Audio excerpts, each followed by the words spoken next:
What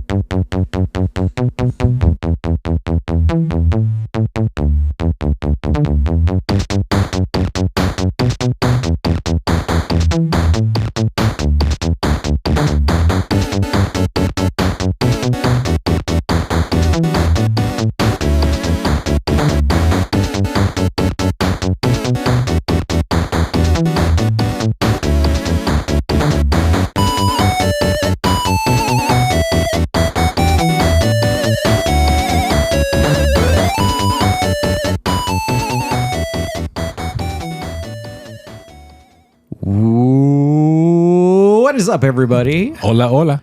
We are Digital Quest. What's going on? We talk about video games. We talk about the latest games, retro games. We also talk about comics and media, movies. And also some personal development stuff. Welcome back again if you're listening. That's what I should have started off with. But Yeah, no, definitely. This podcast, we talk a little bit about everything. So hopefully you get something from this podcast and from this episode. Right. So enjoy. Yeah. So what have you been up to? Wow. We always Damn, we're on the same wavelength. Nice.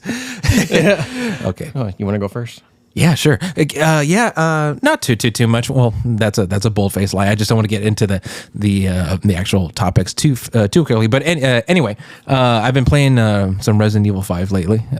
You ever played that one? Oh yeah, dude. Played most of them, but yeah, I played them. So it's very funny how Resident Evil, it starts off with like the tank controls, and then it's like a survival horror game. But part of me always, like, when I don't know what to play, I want to play something, but I don't know what to play. I play the Mercenaries mode from Resident Evil 5, and the online community there is it's still very populated after I think almost 15 years now. I want to say it's crazy. So I go on there and I've been playing that quite a bit. Actually, the servers are still live. The servers are still live, especially with the re-releases, the PS4 and Xbox One re-releases. Right. Yeah, no. So it's still very active, and I've been playing that a lot recently. So check it out. Highly recommend.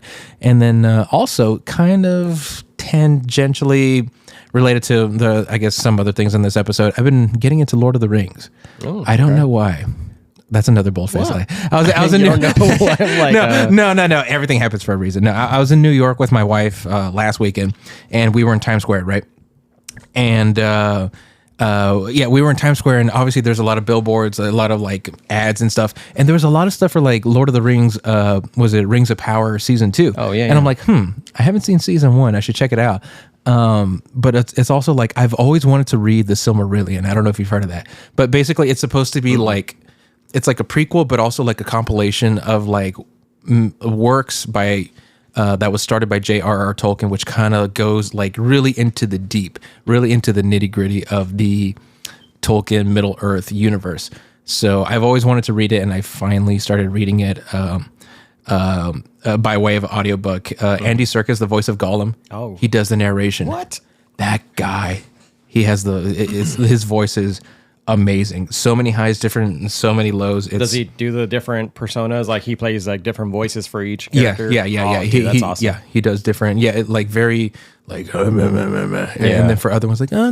So he's an actor. He's an actor. He's amazing. So I've heard it can be quite a difficult book to read and understand really what you're getting at.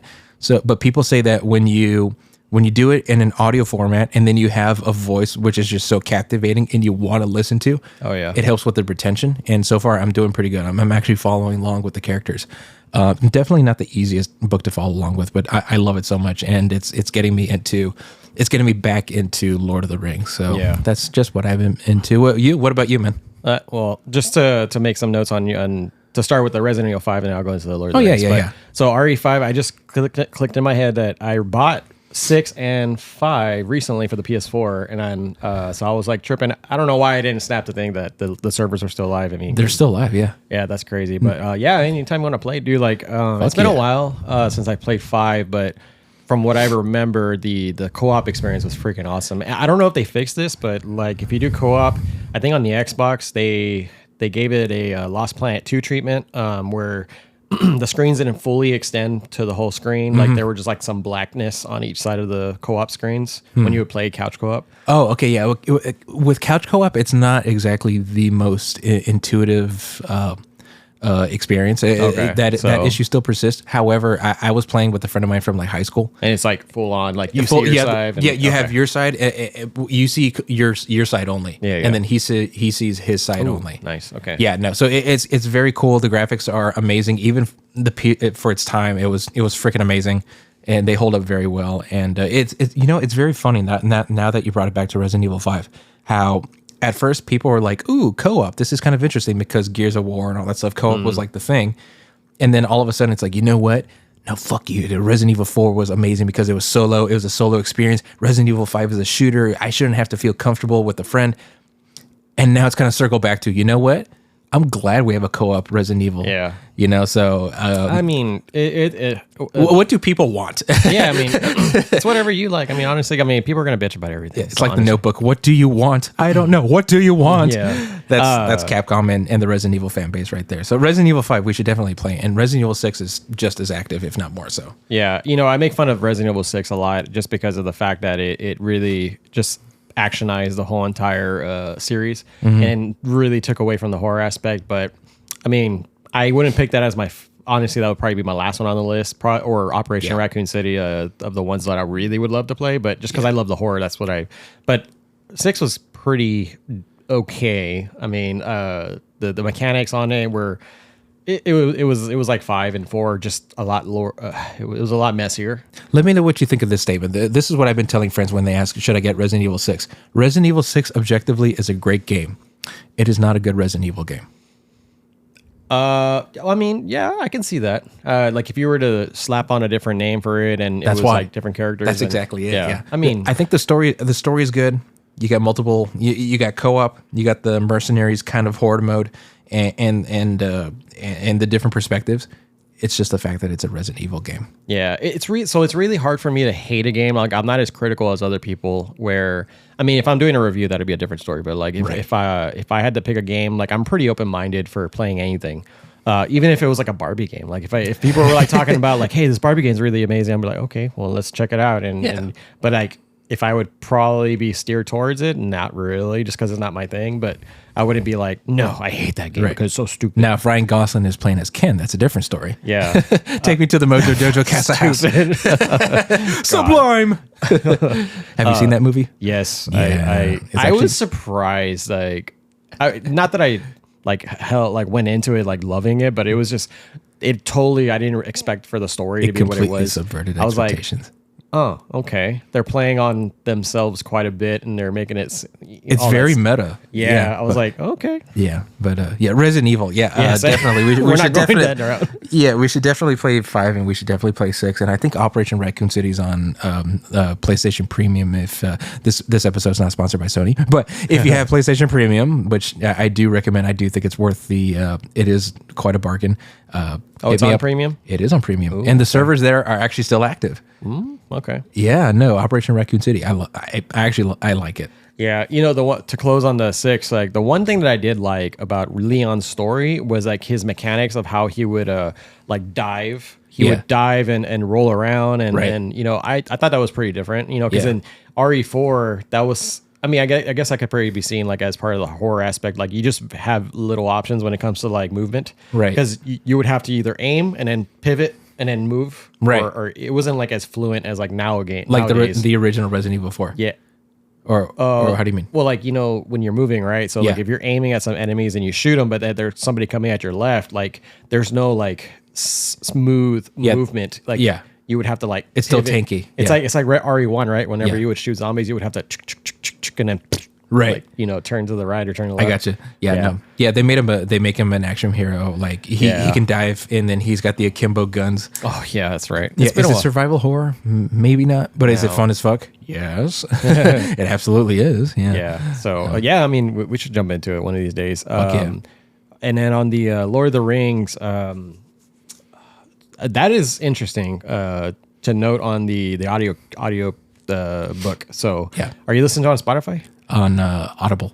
Audible. Oh, I just got rid of my. Well, no, I think it's valid until the end of the month. I think the book itself is like 30. It's like 20 or something. It's kind of pricey, but if you just get like a month subscription to Audible and get like 1 credit, yeah, that's I have a credit, or I have 2 credits or whatever. It's worth the credit. I'm only in like an hour, but it's freaking Andy Serkis. Yeah, you're getting theater quality. You're getting cinema quality voice acting. For the cost of a credit. And so really it's already kind of a sunk cost. You already have the credit. I strongly recommend you do it. It's amazing. No, I mean, I will definitely look into that before my trial ends. But the only book that I've ever read from the series is The Hobbit.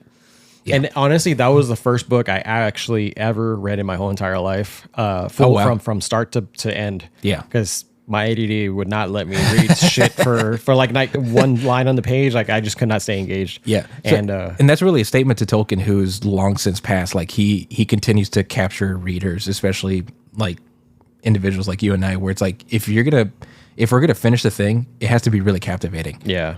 So like, what a statement to Tolkien, you know? Yeah, I mean, and I wouldn't say I'm like, I really love the movies. I was gonna say I was a hardcore fan, but like I just really love the movies. Yeah. I grew up with those, and they're just so, they're so good. And a lot of people talk shit on I've heard talking shit on the Hobbit movies, how they were kind of different, and that's one of the reasons why I read The Hobbit, just so I can figure out like if everything lined up. And from what I remember, I think most part it did. I think the Smaug encounter was a little different from the movie. I can't remember exactly the details, but I know that the whole arrow into his heart was like one of the main things. But the way that they portrayed it in the movie, there were some differences. Yeah. If you look at it this way, Peter Jackson, like, so you have so much literature. It's a lot, but really it is also very condensed. Peter Jackson had to find a way to get all of this literature translated onto the big screen. Now, how are you going to possibly do that? You can't. So you have to pick and choose your battles. So what he did, so a lot of people describe the movies as like, it's like the SparkNotes version, except it's very dark. It's very darn good. Mm. When you're reading the SparkNotes version, when you're watching it on the screen, it's actually very damn good. So if you look at it that way, it's not that bad. But it's really weird. Lord of the Rings, I wouldn't expect it to have like the fandom menace, but people, they trash on The Hobbit because of the reasons exactly as you stated, but also because Peter Jackson, I think he got more confident in the use of CGI. And so a lot of the scenes you can tell like, okay, that's not flesh and blood human beings because the light kind of refracts kind of weird. It's clearly CGI, right? Yeah, of course. So people talk shit about that. And then also the new Rings of Power show. I think a reason why I haven't heard much about it is because so many people talk so much shit about it that when I hear about it, I don't really hear a lot of positives. It's more the negatives. Yeah. I mean, I saw the season 1 and I totally forgot season 2 was out, but it's kind of good I waited because they're probably in the middle of it now. I think they're maybe like 4 episodes in. I'm thinking so. I think 5 as of today's episode. 5. That's right. Today's Friday. So I like what they're doing with the show. It's because they're finally explaining more of where Sauron's backstory is, and I don't care if it's not matching up with the book. I just care about the show itself, and the show is really goddamn good for me. Right. I was so engaged, man. Like I was watching at the time when the episodes would come out, and I was like, oh, I gotta wait another week for this damn episode to come out. Which is a good thing. It's like you're longing for more. Yeah, but I wish I could. I'm more like I would love to binge it. I would be like the Batman show, like they did on Amazon. Yeah, right? I would have probably freaking stayed up till like 4 a.m. watching that shit. Yeah. But yeah, they're really good. And what do you call it? I've been wanting to read the actual original Lord of the Rings books just so I can understand like that piece and but I'll probably eventually get into that. I don't know if I don't have those.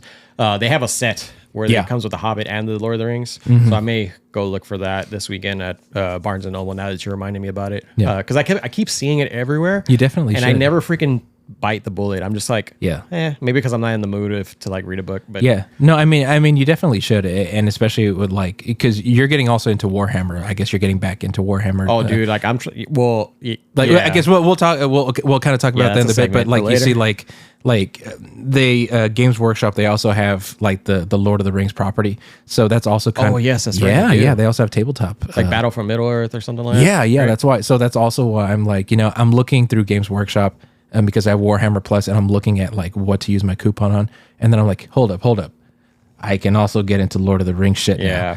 So it kind of helps if I know who these characters are. So it's a big wide world. I love getting lost in new mythoses like Warhammer, Marvel, Resident Evil, and Lord of the Rings. It's like falling back in love with something that it's like falling back in love. I liked it. I like the movies, and now I'm going deeper into the threshold, but. Anyway, that's what I've been up to. Yeah, that's cool. But I mean, what I've been up to, I just to start because this is gonna be I'm gonna save the more meat of this for later. But I've been playing these two games or this game particularly, Astro Bot. So Astro Bot, just real quick and simple before we get into the segment later. Fucking amazing game, dude. Fucking amazing game. Like really good. And there's a lot of praise for it right now. And I'll go more, like I said, I'll go more into that. Yeah, you've been messaging me a lot about that. So I'm curious to see what you have to say about that. It's just so, it reminds you that simple can sometimes always be just like the answer. Simple is not always a bad thing. Yeah. And absolutely. But yeah, I'll say that for later. I did get Marvel vs. Capcom this today. Yeah. I totally didn't even snap to think that the Fighting Collection got released digitally yesterday or 2 days ago. Yeah, I think it's 2 days as of today. Yeah. And it came out this week. Who gives a fuck? Yeah. So that blows my mind. So you got it digitally. Mm-hmm. But the physical version comes out in November. Are you going to get that too? Yes, I am going to buy. Buy. So they're coming out on Xbox, Xbox, PS5, and the Switch. Capcom, where's that check? Yeah. So I ain't going to buy a copy for the Switch. I'm going to buy a copy for the PlayStation. Because for the longest time, my all-time ever favorite fighting game was Marvel vs. Capcom 2. It's amazing. It took me forever. So like right now, I have the whole entire series from like the PS1 up until now, right? Right. And I finally was able to collect everything, and it took me forever. And I've been wanting to play Marvel vs. Capcom 2, but the only way that you'd be able to is either emulate it, or find an arcade that actually had the game, right? Which not a lot of them do, and also either bite the bullet on buying the 1UP arcades. Have you ever seen those? Yes, I've heard of those. They have a specific one, which if I had enough room for it, I would have fucking bought it already. But your room is right for it. It definitely belongs in here. Yeah. Well, eventually when the new dude comes around, we're gonna be probably moving to the garage. Yeah. So there'll be a lot of room in there, but I think ultimately when I get my forever home, then that's where I'll have a dedicated room for all this stuff. Absolutely. Like a true dedicated room. So how are you liking it so far? What is it? Graphical updates? Is it No, it's the same. They just ported it to like modern consoles. Yeah, they ported it. I mean, there's no like big graphical improvements. If there is, and I don't really notice it. It's just a port over, and the biggest thing is that they added online play. So okay, there you go, cha-ching. This now you got me. Yeah. So the biggest problem that I had with fighting games was that the latency of when you're fighting online players, right? Mm-hmm. There was like a millisecond lag that I could fucking tell, and this is the most that I can experience. The most I experienced this with was Super Smash Brothers. Ultimate or the newest one, right? Yeah. Well, Nintendo's servers are pretty shit, and don't have to tell me twice. Yeah, and every time I would push like the punch button, it would be like a millisecond delay, and I'm like, oh my god, that's the difference between winning and losing in these games, dude. Yes, and so this new term that I just heard as of today or yesterday, damn it, I'm gonna butcher it. Rollback netcode. Rollback. Hold on. I'm gonna look this shit up. I've heard of netcode. It with regards to like while you're doing that, the Battlefield games, the Call of Duty games. Oh, the what? Yeah, so it's called rollback netcode. Gotcha. So for the longest time, this is something that I've had in my head, and I feel like if I was a developer, I would have already come up with a solution a long time ago. but is having a solution for creating to eliminating that latency, right? Well, this is the answer to my prayers, right? And they added this into Marvel vs. Capcom 2. So when I started playing it earlier online, and dude, it's so fucking good. So what does it do exactly? Because I'm aware of netcode, like I said, for like Call of Duty and stuff, where it only takes 1 second to lose because of like the different people's internets. So what does rollback netcode do? So rollback netcode, this is a actual definition that I'm looking at online. So I will quote this. Rollback netcode is a technique used in multiplayer fighting games to synchronize game states and reduce latency. It works by immediately registering a player's input and then rewinding and resimulating the game if network delay causes issues. Interesting. So basically, if someone doesn't have a good connection, it'll just that's crazy, dude. Like you think about it, like it's pausing the state, but you're still fighting in the same. Dude, that's insane to think about. Yeah, no, I would have to see that for myself to believe it. But that's awesome. If it does that, that's amazing. Yeah, just imagine, because I dealt with this even when I was playing. I played like 5 matches, and dude, oh my god, it's so engaging. It takes me fucking back to whenever I used to play my friends on the couch co-op. Of course. Oh, dude, and there was this. So for instance, like whenever you're hitting, it's so on point. Like everything is as it should, and I didn't even notice any lags or anything at all. That was frustrating. It responded very well, and even when I was playing this person where he didn't have a good connection, it was slowing down, but still I didn't feel no lag, like on my inputs. I was like, dude, like this is fucking. They figured it out. Gold, dude. Like it's amazing. It just seems like a very simple like answer. I'm curious to see like what took them so long to implement this. Was it just a matter of the technology not existing yet, or? Yeah, it's probably that, just the capabilities and the technology of how to implement it. I mean, because thinking from a technology perspective and having experience with not necessarily developing myself, but actually looking at code, I can see where some of the challenges might come around, because something like Unreal Engine 5, right? I don't know. Are they on 6 right now, or is it 5? Whatever. The most recent Unreal Engine. Okay. They're making it easier for people to do things graphically, and then also adding these capabilities for like ray tracing and everything. Right. So like before ray tracing was around, people were trying to find ways to improve graphical presentation. And, that's kind of like what happened here is like they knew what they needed to do, but they just needed to figure out how to do it. Of course. And so they were going back to this. Yes, they added rollback netcode to the game, and adds just such a great experience to the game, and they have a ranking system and everything, so it's like a full blown they brought it back, online matchmaking, dude. Yeah, and it's great. That's pretty badass. I still have yet to. I have yet to try the other one. So I think in this collection there is X-Men, basically all the ones that started up until Marvel vs. Capcom 2. Right. It's X-Men, Children of the Atom. Then you got X-Men versus Street Fighter, and then you have Marvel Superheroes, and then you have Marvel Superheroes versus Street Fighter, I believe. That's what it is.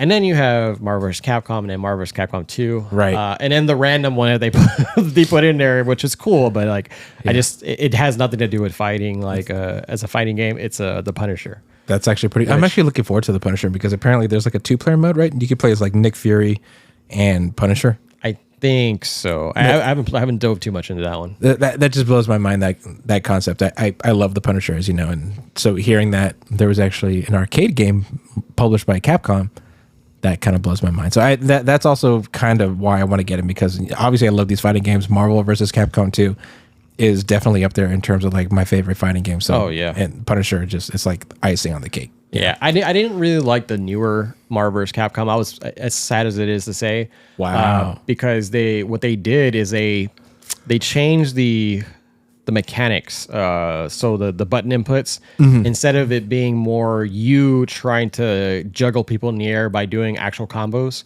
they actually built a button that would launch people up automatically with, I think it was like circle on the PlayStation. This is like the most recent ones, right? Yeah, and I didn't really like that. I mean, I like the animations. I'll play it if I ever get the opportunity to, but I won't ever like go out of my way to make that to where I play it. Right, of course. Yeah. So, but that's why I really like Marvel vs. Capcom 2, because it was the last one that was able to do that. And then plus the character roster was just fucking out there. Like, it's just so many people. And even to this day, when I look at certain characters, I'm like, where are they from? Yeah. There's like a pirate girl named Ruby Hart. I don't know where she's from.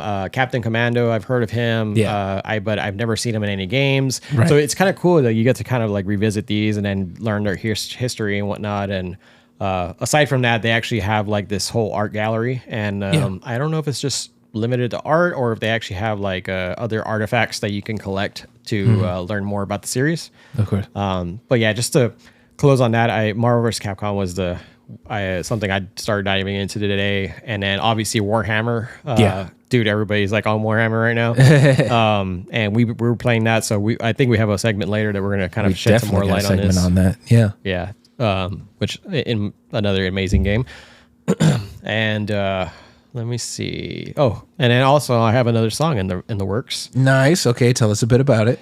So this one is going to be Nightmare Before Christmas. This is Halloween lo-fi. Mm-hmm. And it's taken a little bit to put together. The way I was tackling it before was like actually, for my own experience, to learn how Danny Elfman really composes his music. Of course. Dude, it's amazing. Like, I love, dude, Danny Elfman is one of my favorite composers. And as I was learning it, I'm like, okay, I never heard this in the song. Yeah. What the hell's going on here? Yeah, you're kind of walking in the path of like legends and giants. Yeah. It's like, wow. Like the way he thinks about things is like awesome.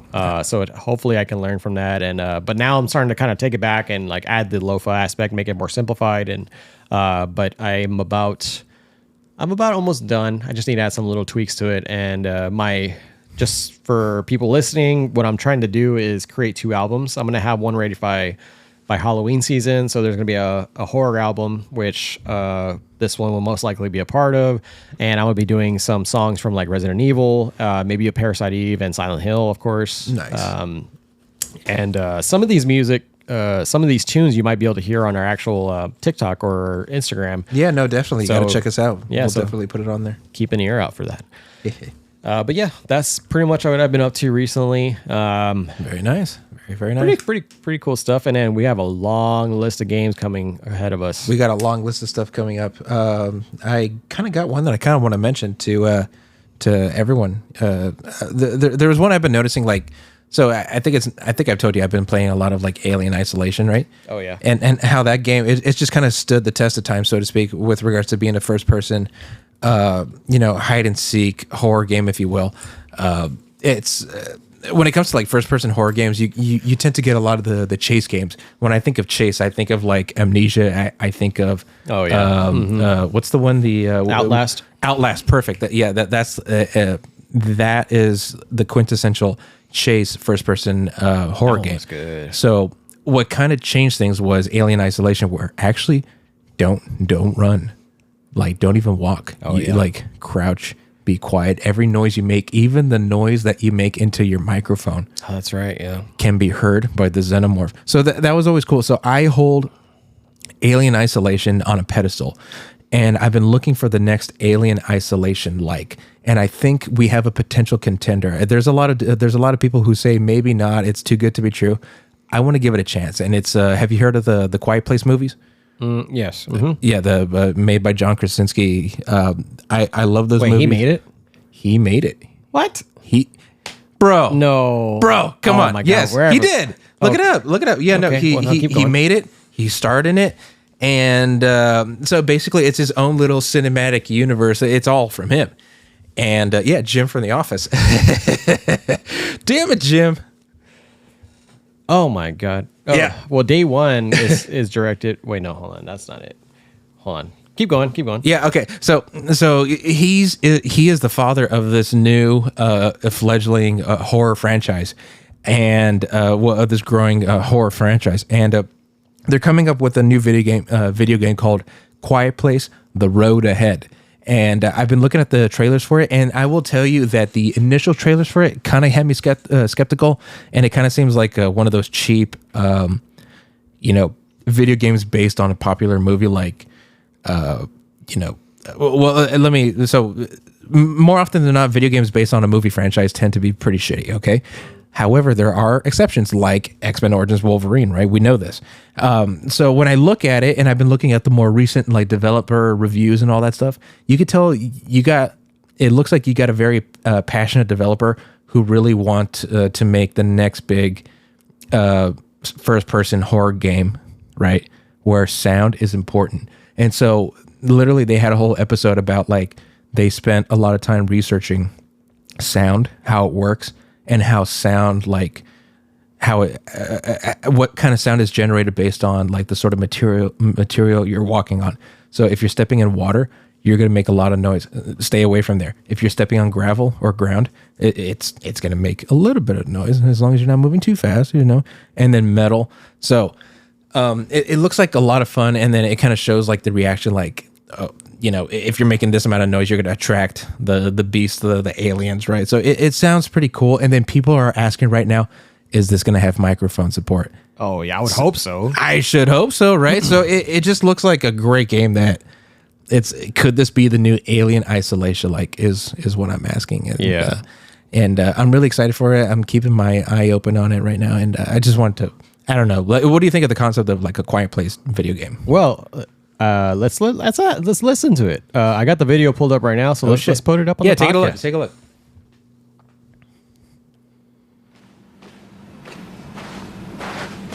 All right. So we're in a hospital, it looks like. And pause it real quick. I'm not sure they're going to mention it, but the character you play at is a pregnant woman, right? So you're going to give birth. She's going to yell at some point. Oh, God. And she's also asthmatic.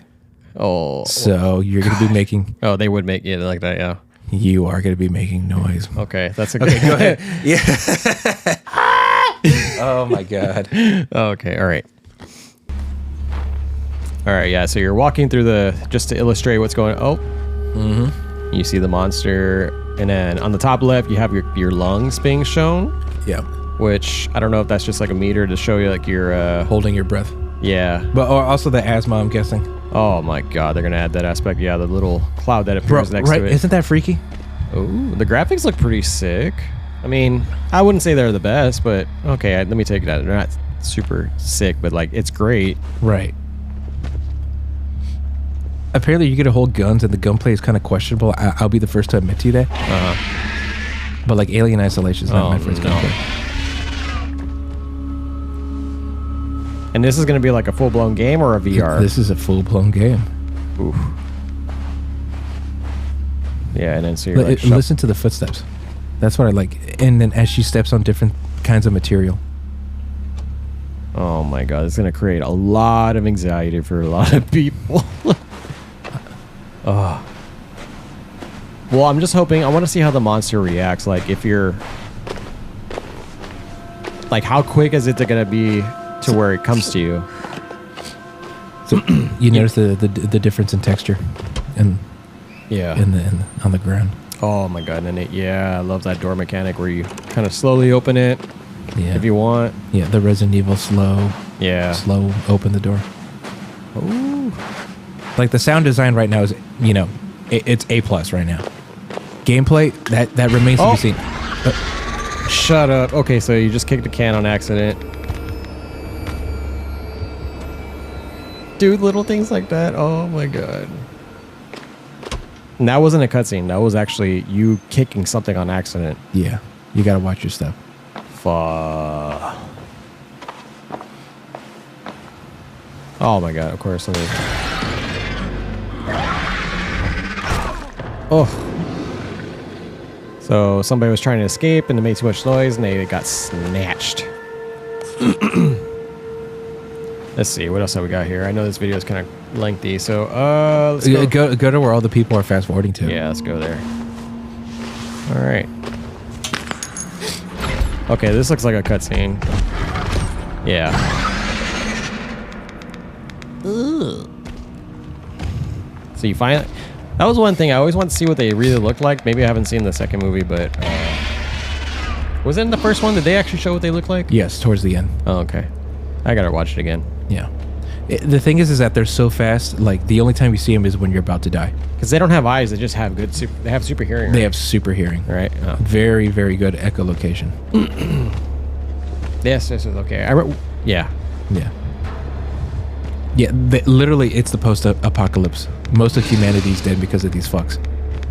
Okay, so the video is about to end here in a little bit. So you're basically just trying to navigate your way around this parking lot, making sure that you're not making any noise. The darkness is fucking with me. Oh my god. Yeah, dude. Ooh. What is that? Okay, so you have an inhaler, so you gotta do it. Dude, oh my god. So it's kind of like a timer. You can't stay in one location so far. Yeah, so now you're trying to escape, trying to get away from it. Well, let me guess. It's going to end with you crunching on something and then the monster's going to come. Nope. Yep. Oh, no. Oh, kick something. Now you're running. Oh, you dead. Yep. Oh, so what do you think? That looks interesting. It's definitely interesting. That's super fair. And if they can, it may be proprietary. I don't know if Alien Isolation and Sega have exclusive access to it, but if they can somehow secure, I guess, the ability or the rights to have the microphone on the controller, so that any reaction you make or any sound you make in the direction of your controller, the PS5 controller, if that can be if that can attract the monster, I would buy that. Yeah, I would buy that.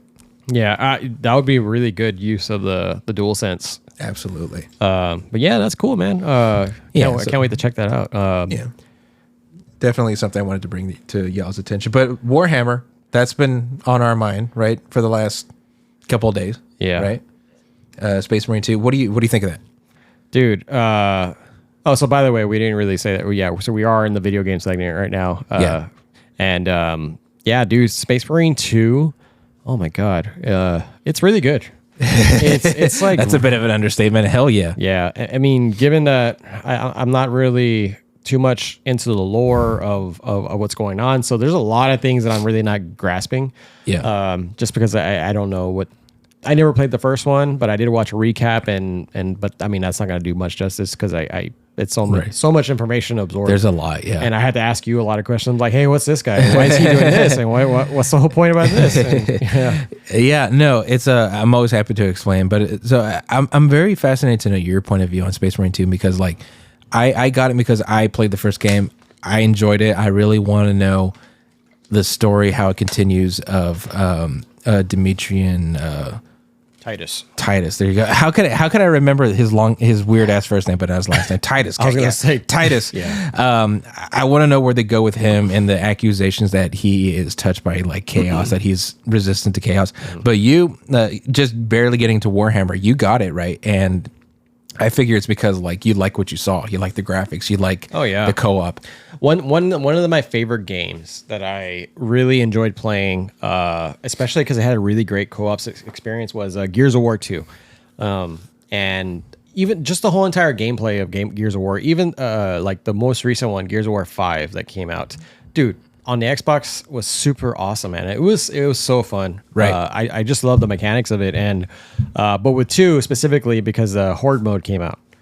Of course, yeah, I've heard about that. Yeah, and that was pretty cool because you get to get as far as you can round by round, kind of like a zombies mode, and from Call of Duty. But the way the mechanics are in this game is very reminiscent of Gears.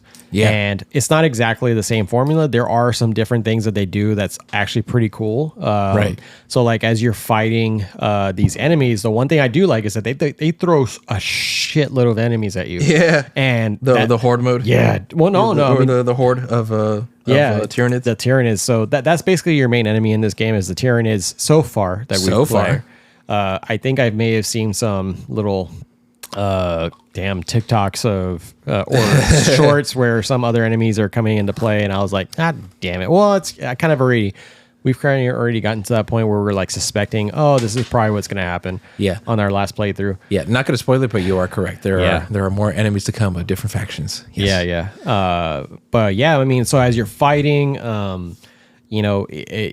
the mechanic that I really like is like so like in Batman Arkham Origins, you remember when you had like the counter button? Yes, of course. You would see the little indicator saying like, hey, they're about to hit you. Yeah, now's the time to counter. Yeah. So they do this exact same thing in this game where they'll show you a color. It'll be like either blue or it'll be I think it's like, I don't know if there's white. Blue means counter, red means get out of the way. Yeah, red is you can't block. So whenever you see the blue and like as soon as you get like a Tyranid launching at you and you push that at the right time, like dude, it's so awesome. It's so satisfying. I never get tired of it. Yeah. Like Titus will grab it by the neck and just like throw it down and freaking like brutally do like an instant finisher. Oh, dude, it's so sick. It's so cool. It's the thing about Warhammer. Space Marine 1 that I love that they translated here is that it's really the perfect marriage, if you will, of like a hack and slash and a shooter and a third person shooter, right?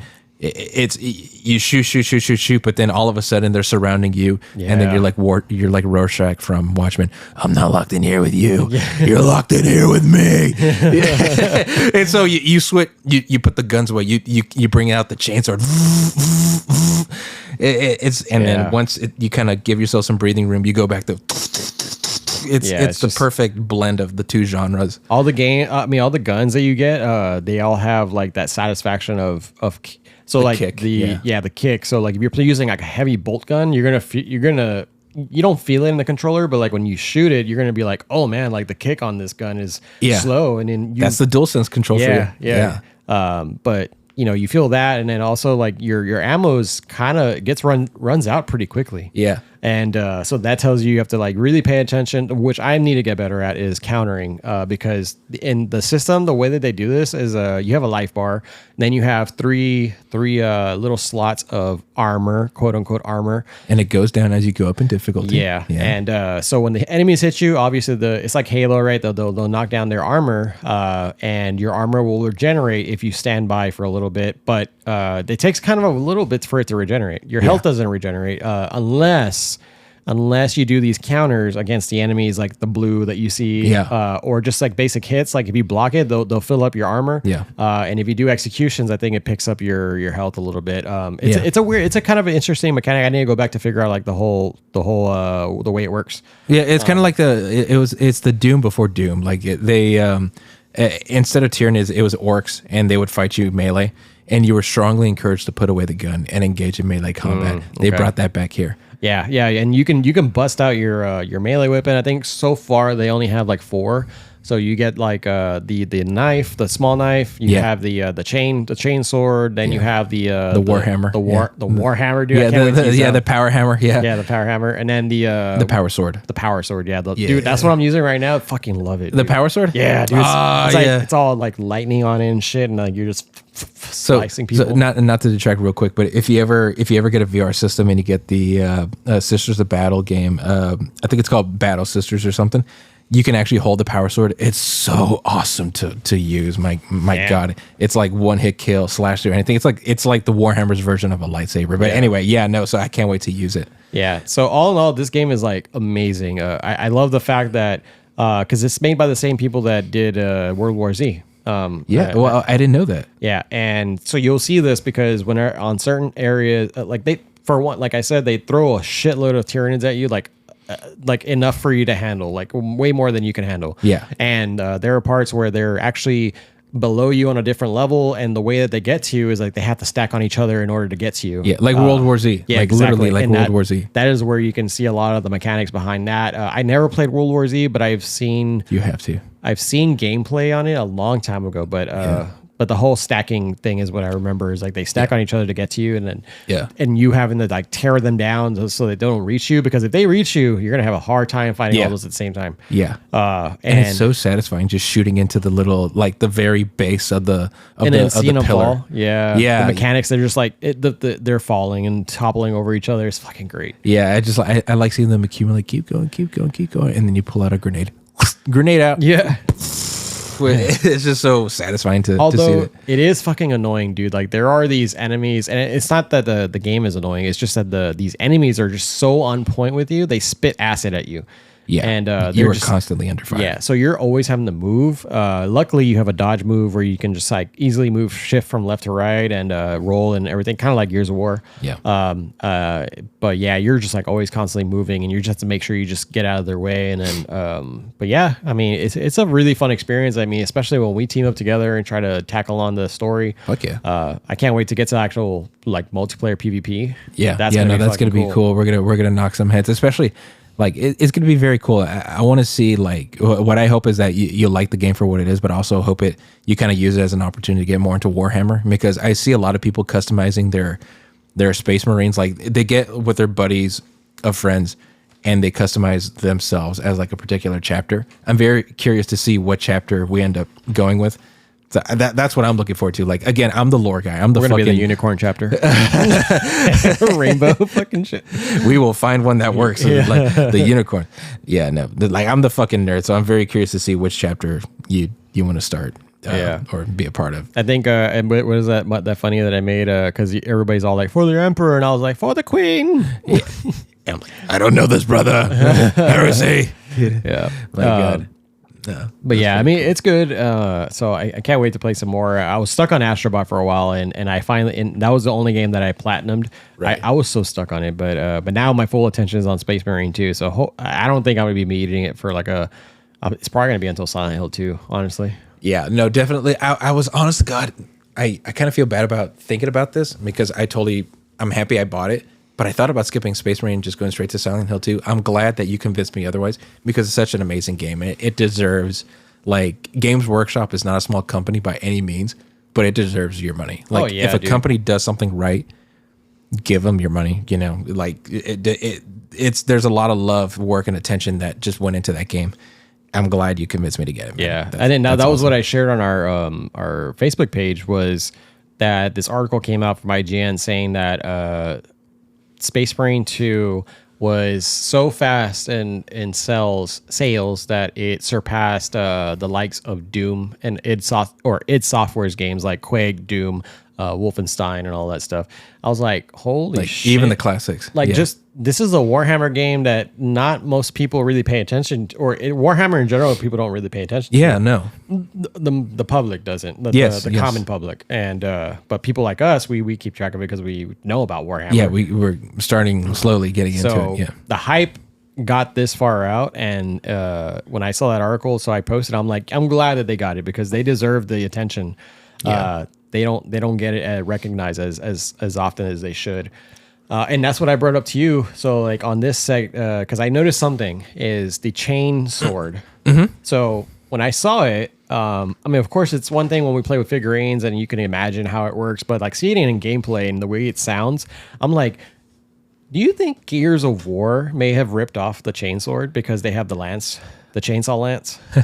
For legal reasons, I can neither confirm nor deny. But let me say this: Warhammer pre-existed Gears of War. If that answers your question. Yeah. Well, and let me rephrase this: not rip off, but get inspiration from. Yes, 100%. Thank you for rewording it. Beyond a reasonable doubt, absolutely. That because it's such a probably gonna be a lot of Gears fans. Like, what the fuck? Fuck you! I'm unsubscribing.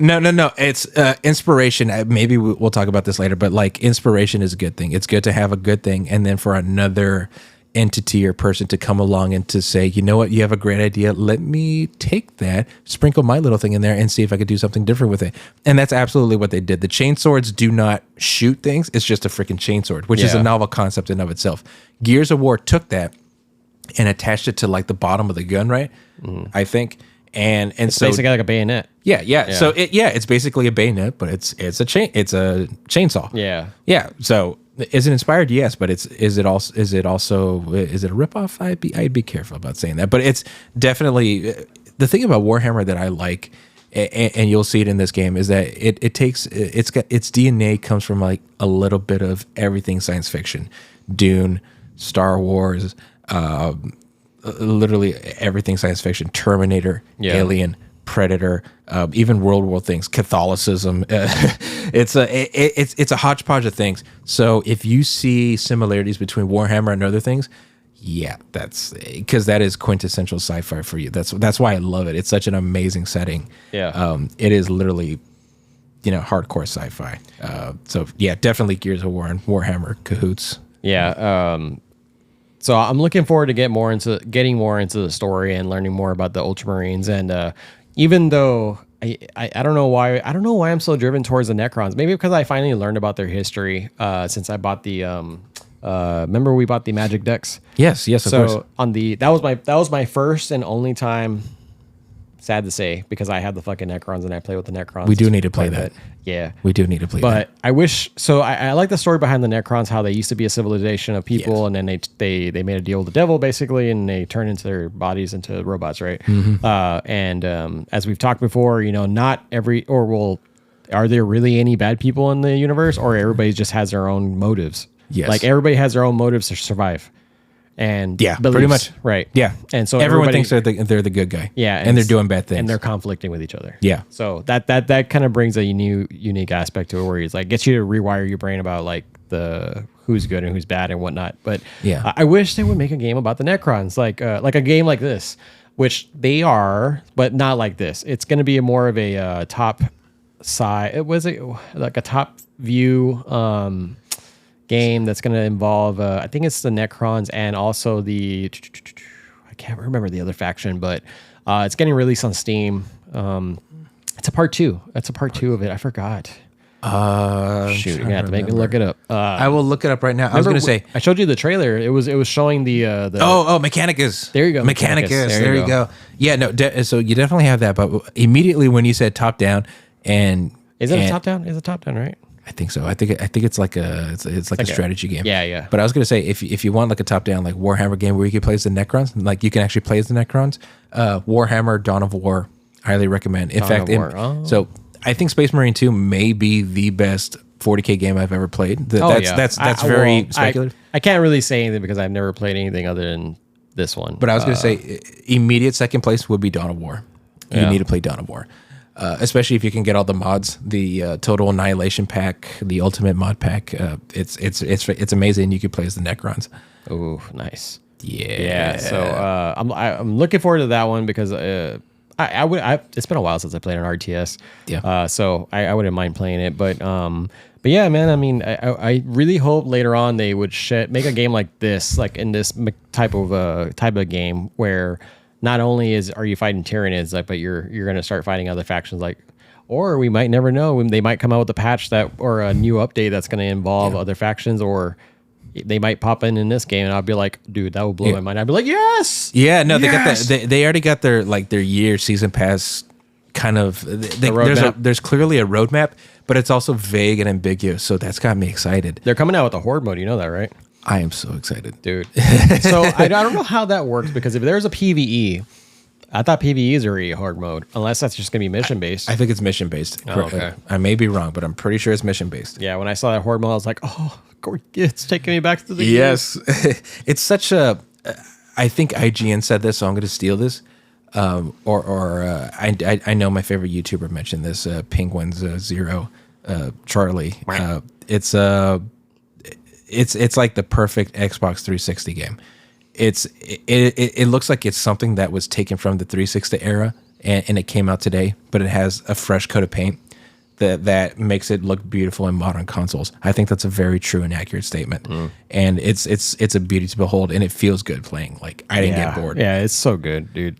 Yeah. But I mean, all in all, yeah, it's a very good game, and I really wish I would have gotten the collector's edition. I thought about it. It looks so beautiful. But you tell the fans what is the collector's edition? So the collector's edition was basically is it considered a bust? It's a bust, yeah. Right? It's literally a bust.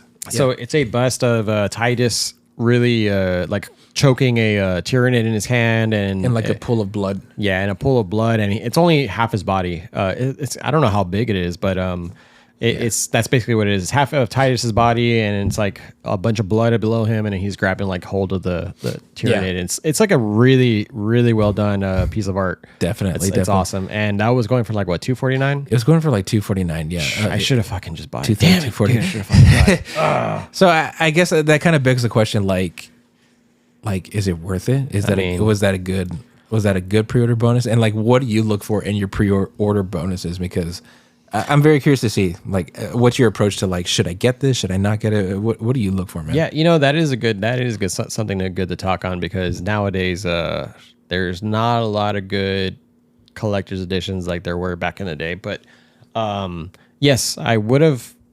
Yes, so I would have bought it if knowing what I know now, and I would have pulled the trigger easily. I don't know why I didn't, but yeah, and it's because I think there's still some for sale. I mean, obviously you're gonna have eBay your poachers, but scalpers. I'm pretty sure there may be a few, but I buy it used. Yeah. So, like, do you look for items that accompany the game, or if someone says like, hey, buy if you pre-order, you get an exclusive DLC? Like, what's gonna get you to say yes, I want this collector's edition? Or if it's anything digital, I will not buy. I steer away from digital. Like, if it's only like, oh, you get this fancy costume, I'm like, that's stupid. Yeah. I can't physically touch it. I need a physical piece of art that I can collect. If the game shuts down, that's why it's called the collector's edition, because it's something that you're collecting. Yeah. I can't touch a digital thing, so it's not really collecting. And right. So back in the day, some of my memorable collections or collector's editions that I remember were like Call of Duty Modern Warfare, the goggles. Yeah, there you go. Yeah. So that was a cool one. Obviously, the Batman Arkham Asylum Batarang that came with, that was freaking sick. You're right. Yep. And good examples. Even the ones that I never owned that one. I wish I would have owned that one, but I was there for the midnight release though. Yeah. That's another topic of its own, doing midnight releases.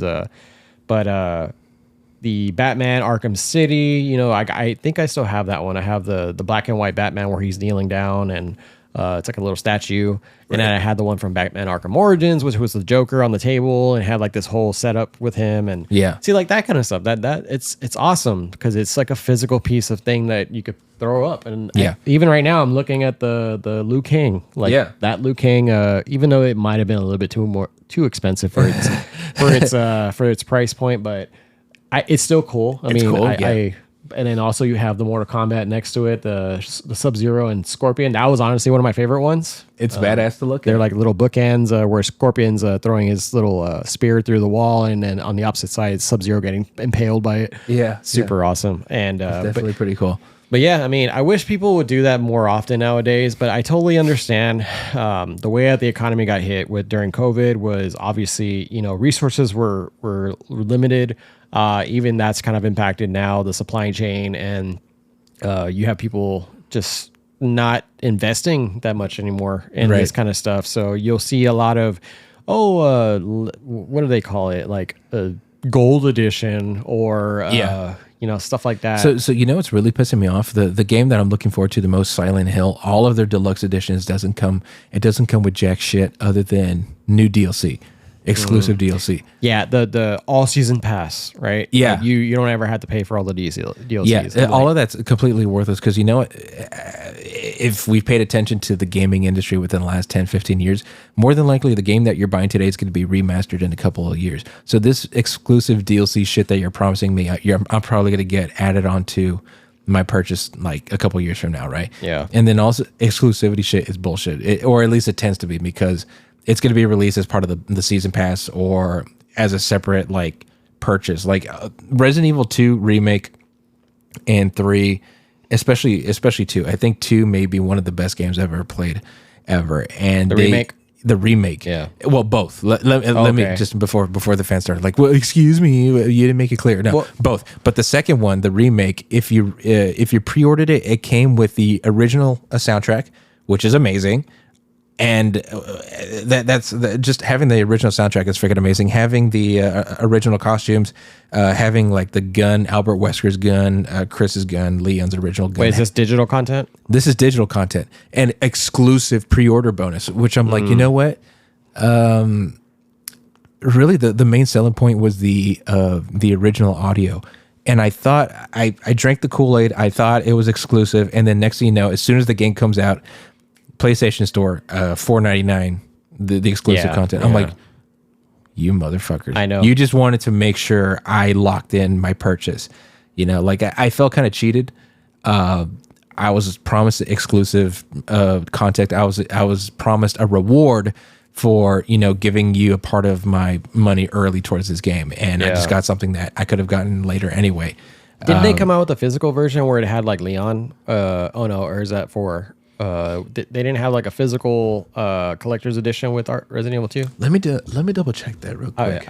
I'm probably getting Resident Evil 4 mixed up because I know they had a one came with a box, and yes, there was definitely a box, a collector's edition box. Let me look that up. But you know what? Nothing beats the Resident Evil 6 collector's edition because you know what it came with? It was like $700, but you know what it came with?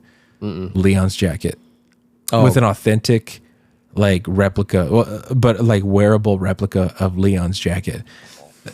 Yeah, too rich for my blood. I don't remember that one too much. Maybe because I didn't. Yeah, it's been a long time. I'm trying to look here. Resident Evil 5 collector's edition. No, that's not what it is. Well, that's cool. Yeah. So definitely, it looks like it looks like we're of the same mind here. Like, in order for a collector's edition to be worth it, it's got to be there's got to be something physical, something I can hold and touch and show, like my friends, like, hey, I'm a fan. I like this. I support this. And look at this. You know, this is amazing. And even if the game is shut down, like Concord, it didn't even survive 2 weeks. Yeah, that's pretty insane, dude. That's freaking crazy. So like, this is my piece of history. You can't take this away from me. I don't care if you shut it down. You know. Yeah, from what I've heard, like that. So it only lasted 2 weeks. That's like crazy. no other game in history has ever been this way. And I've never heard of it. Yeah. And it come to think of it, you know, if you think about why. You know, because I don't know if they didn't average. I didn't really know anything about the game. I hadn't kept up with any news from that end. But if they had promoted this pretty well, and obviously I think a lot of people didn't really have any relation to the character, so they weren't really memorable. Right. And the gameplay looked pretty okay. Right. But apparently nobody were playing it, and it just died. And then they just scrapped it. They just took it off. Yeah, Sony. So they're thinking. So a lot of thoughts are okay. Either they're pulling it off so they can work on it and put it into another like game, build another game off of it, or turn it into something else, basically. Or it was really that trash and some internal. Unfortunately, I think it's the third one. I think it's the very last thing you mentioned. Like, I mean, it wasn't a bad design game. Like, that's the thing too. It wasn't badly designed. It was just like the gameplay was there. It's just for some reason nobody was playing it. So I don't know. Maybe some politics going around. I don't know. But who knows? That's just insane to think. Yeah, no, definitely. But even if pray tell like something like that were to happen, you keep history. Yeah, and they were charging for it. It was like a $60 game, and I think this is probably one of the problems is because you have Fortnite out, you have Apex Legends, and you have Valorant, and those games are all free to play. And this game comes out, Concord, which is kind of like the same concept. You shoot a cartoony little shooter. Yeah, but you have to pay for it. And so I think that's what a lot of people didn't like is like, why am I going to play this game whenever I have all these other games I can play for free? And then Sony started issuing refunds. Yeah. And I think that was one of the main reasons. So if I had to say, and they probably tried something out to see if it worked, and it just didn't work out. Clearly, it did not work. Yeah. But yeah, definitely very. Dude, so speaking of collector's editions, there is this one that I have my eye on. It's actually a Kickstarter. And have you ever heard the game Legacy of Kain? Yes, I have. Dude, okay. That's I always forget about that one, and it's sad because it's like one of my favorite games growing up on the PlayStation. I really, really, really hope that he do a remake of this game. Oh, dude, it would be so sick. That storyline was just epic. But there's a sword, and it's called the Soul Reaver. Right. There in the Kickstarter, they're coming out with a. I'm trying to pull the image up real quick. And they're coming out with a comic where they're going to expand on the lore before Raziel died, showing like how he was a general of the army of Cain and all that stuff, and shedding light on that. But so apparently in this collector's edition, it's $400. But it comes with all the the different versions of the comic. It's a hard book comic volume and signed by the creator. And then it's going to be a replica of the Soul Reaver. Oh, damn. Like a legit 3-foot replica. Yeah, dude. And all of a sudden that doesn't sound so bad. So like this, like that's what it looks like right here. So I okay, that's pretty sick. Yeah. So I'm like, dude, you're thinking about it. That might be worth it, dude. Just don't tell the wife. Yeah, I know, dude. Hang it up somewhere. What does it even do? It looks cool. Here, let me show you. Oh no! Oh no! But yeah, so I'm excited for that one. I'm still trying to figure out if which one I'm going to go for. But yeah, I mean, back on the collector's editions, the only people that I know that are actually doing some cool things are companies like Limited Run. There's a Super Rare.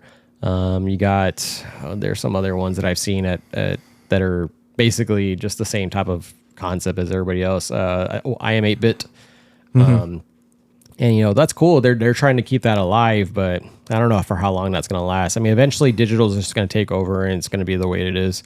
That's the way I see it. Everything going. Yeah, I mean, there's still going to be people like us who treasure having the physical thing to look at and to say, this is ours, this is mine. I like this franchise, Yeah. I mean, because I think that factor is always going to be there because somebody always wants to be represented by a piece of like an artifact, right? Right. Because if they really love something, so like this, like people with sports, right? If they really love a team, they're going to wear the team jersey.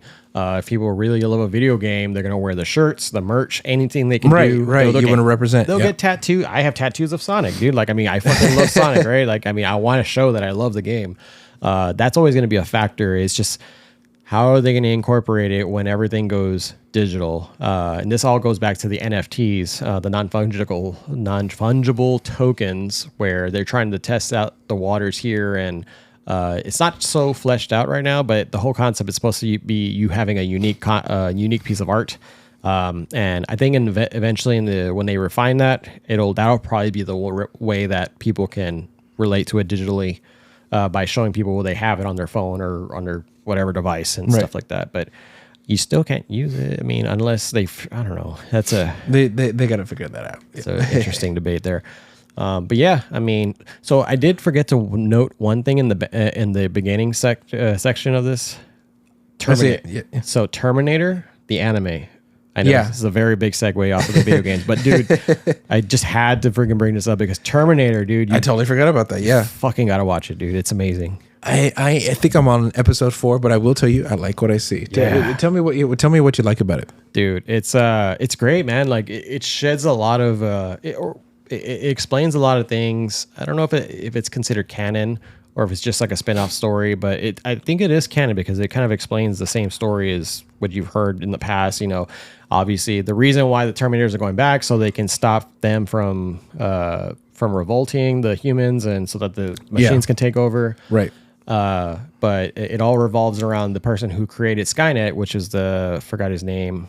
But the creator is trying to he has this his AI that he's talking to figure out how he's going to be able to stop this. And so it's just like it's like a never ending cycle. You know? Like it talks about in the modern time before Judgment Day happens, they're trying to figure out how they're going to stop Skynet and then eventually it comes to like, oh, well, you might need to enable Skynet to be able to stop what's going to be coming. And so it's got kind of like this. Yeah, it's kind of like, that's definitely a running theme in Terminator. It's very possible. I haven't seen all of it yet that it is canon because the running thing was just fate, Yeah. It's about predestination. And depending on what kind of fan you are, you could subscribe to the belief that there is no such thing as predestination. In the end, if you want something to happen, you can make it happen. So that's why a lot of people think, okay, so Terminator 2 is the end of the franchise because in that movie, they actually stopped Judgment Day.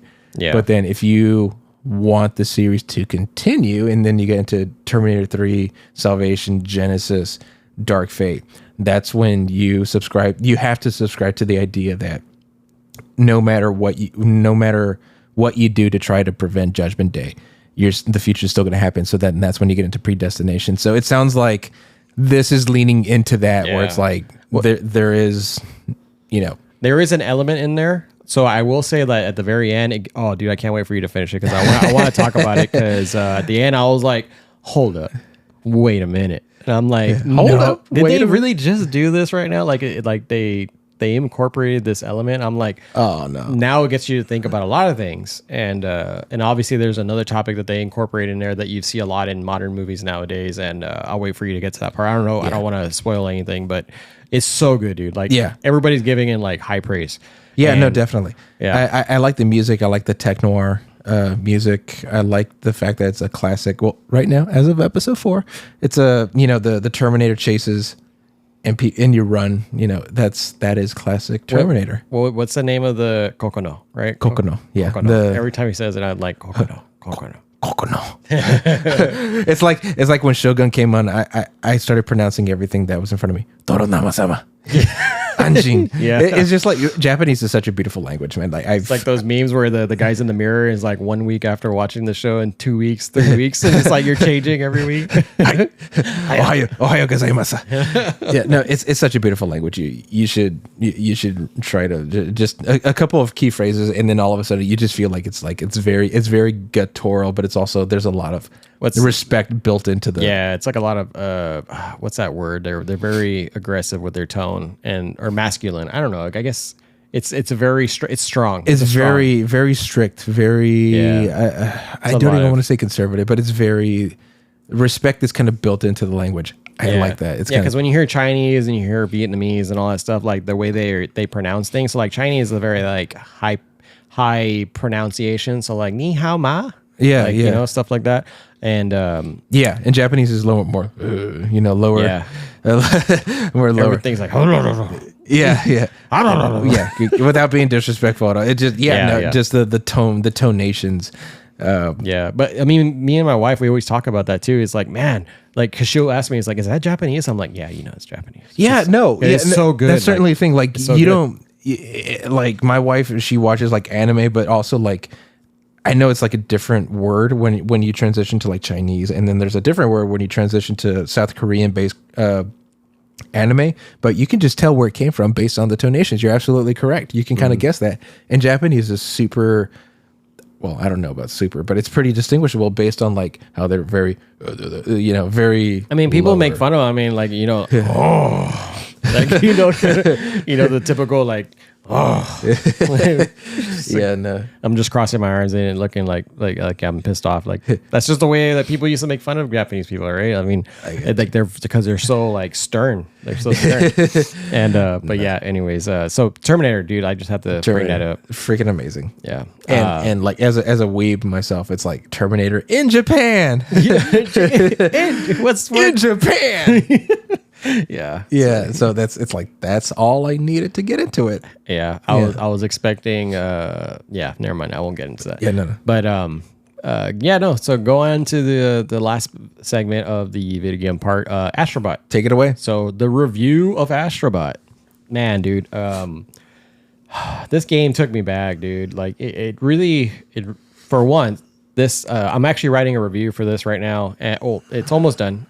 What I'll do, I'll probably end up putting a video where it has like a lot of the fancy clips and everything, because I recorded most of my gameplay, and so yeah, be on the lookout for that. But just to give a quick recap, it's a dude 6 out of 5. Like that, it's just so good. I heard 6. I'm like, did this guy really call that a 6 out of 10? Like, Jesus Christ, we're gonna get canceled. No, 6 out of 5. Cool. Yeah, so like beyond like great. That might mean a lot different to a lot of other people, but in my experience, I've been subconsciously longing for a game like this to come by. So what kind of game is this? It's a very simplified platformer. A fun platformer. If you ever played like Ratchet and Clank, a Jack and Daxter, or the likes of that, and Ratchet and Clank specifically because they had a lot of secrets in there, and that was that's honestly one of the other games that I could spend like a lot of time playing, and grinding it out because it was so engaging. Right. This one takes it a step further with that element, but also making it more enjoyable because it's even though it's simple, like it's not hard at all. It's really I mean, for a kid, it might be a little bit difficult, but like there were actually some stages, some secret stages that I played. Yeah. Which I'll shed a little bit some light on there, but that were pretty difficult. But it's so fun because like they make sense of the DualSense controller. Right. If anybody's ever played Astro's Playroom, whenever the PS5 came out, it was basically a demo that you played this little bot called Astro, and you would go through the 4 main areas of you're inside of a PS5 console, right? And you would experience what the GPU can do, what the fans can do, what the CPU and the RAM and all that stuff. And I always thought that was pretty cool because each of those games or each of those levels really demonstrated a new element on the controller. Like you would feel the textures that you're walking on, you would feel the things that you're grabbing, it would feel tension even when you're hitting stuff and all the power-ups you get. This is exactly what that game does, except takes it a step further with shedding more onto that concept. You're right. So like the whole story, you're basically you're flying your little PS5 ship. They're little cute little robots, just like driving it, and then all of a sudden you get intercepted by an alien force, and this alien, they call him a bully, so it's like really childish, and but it's cute.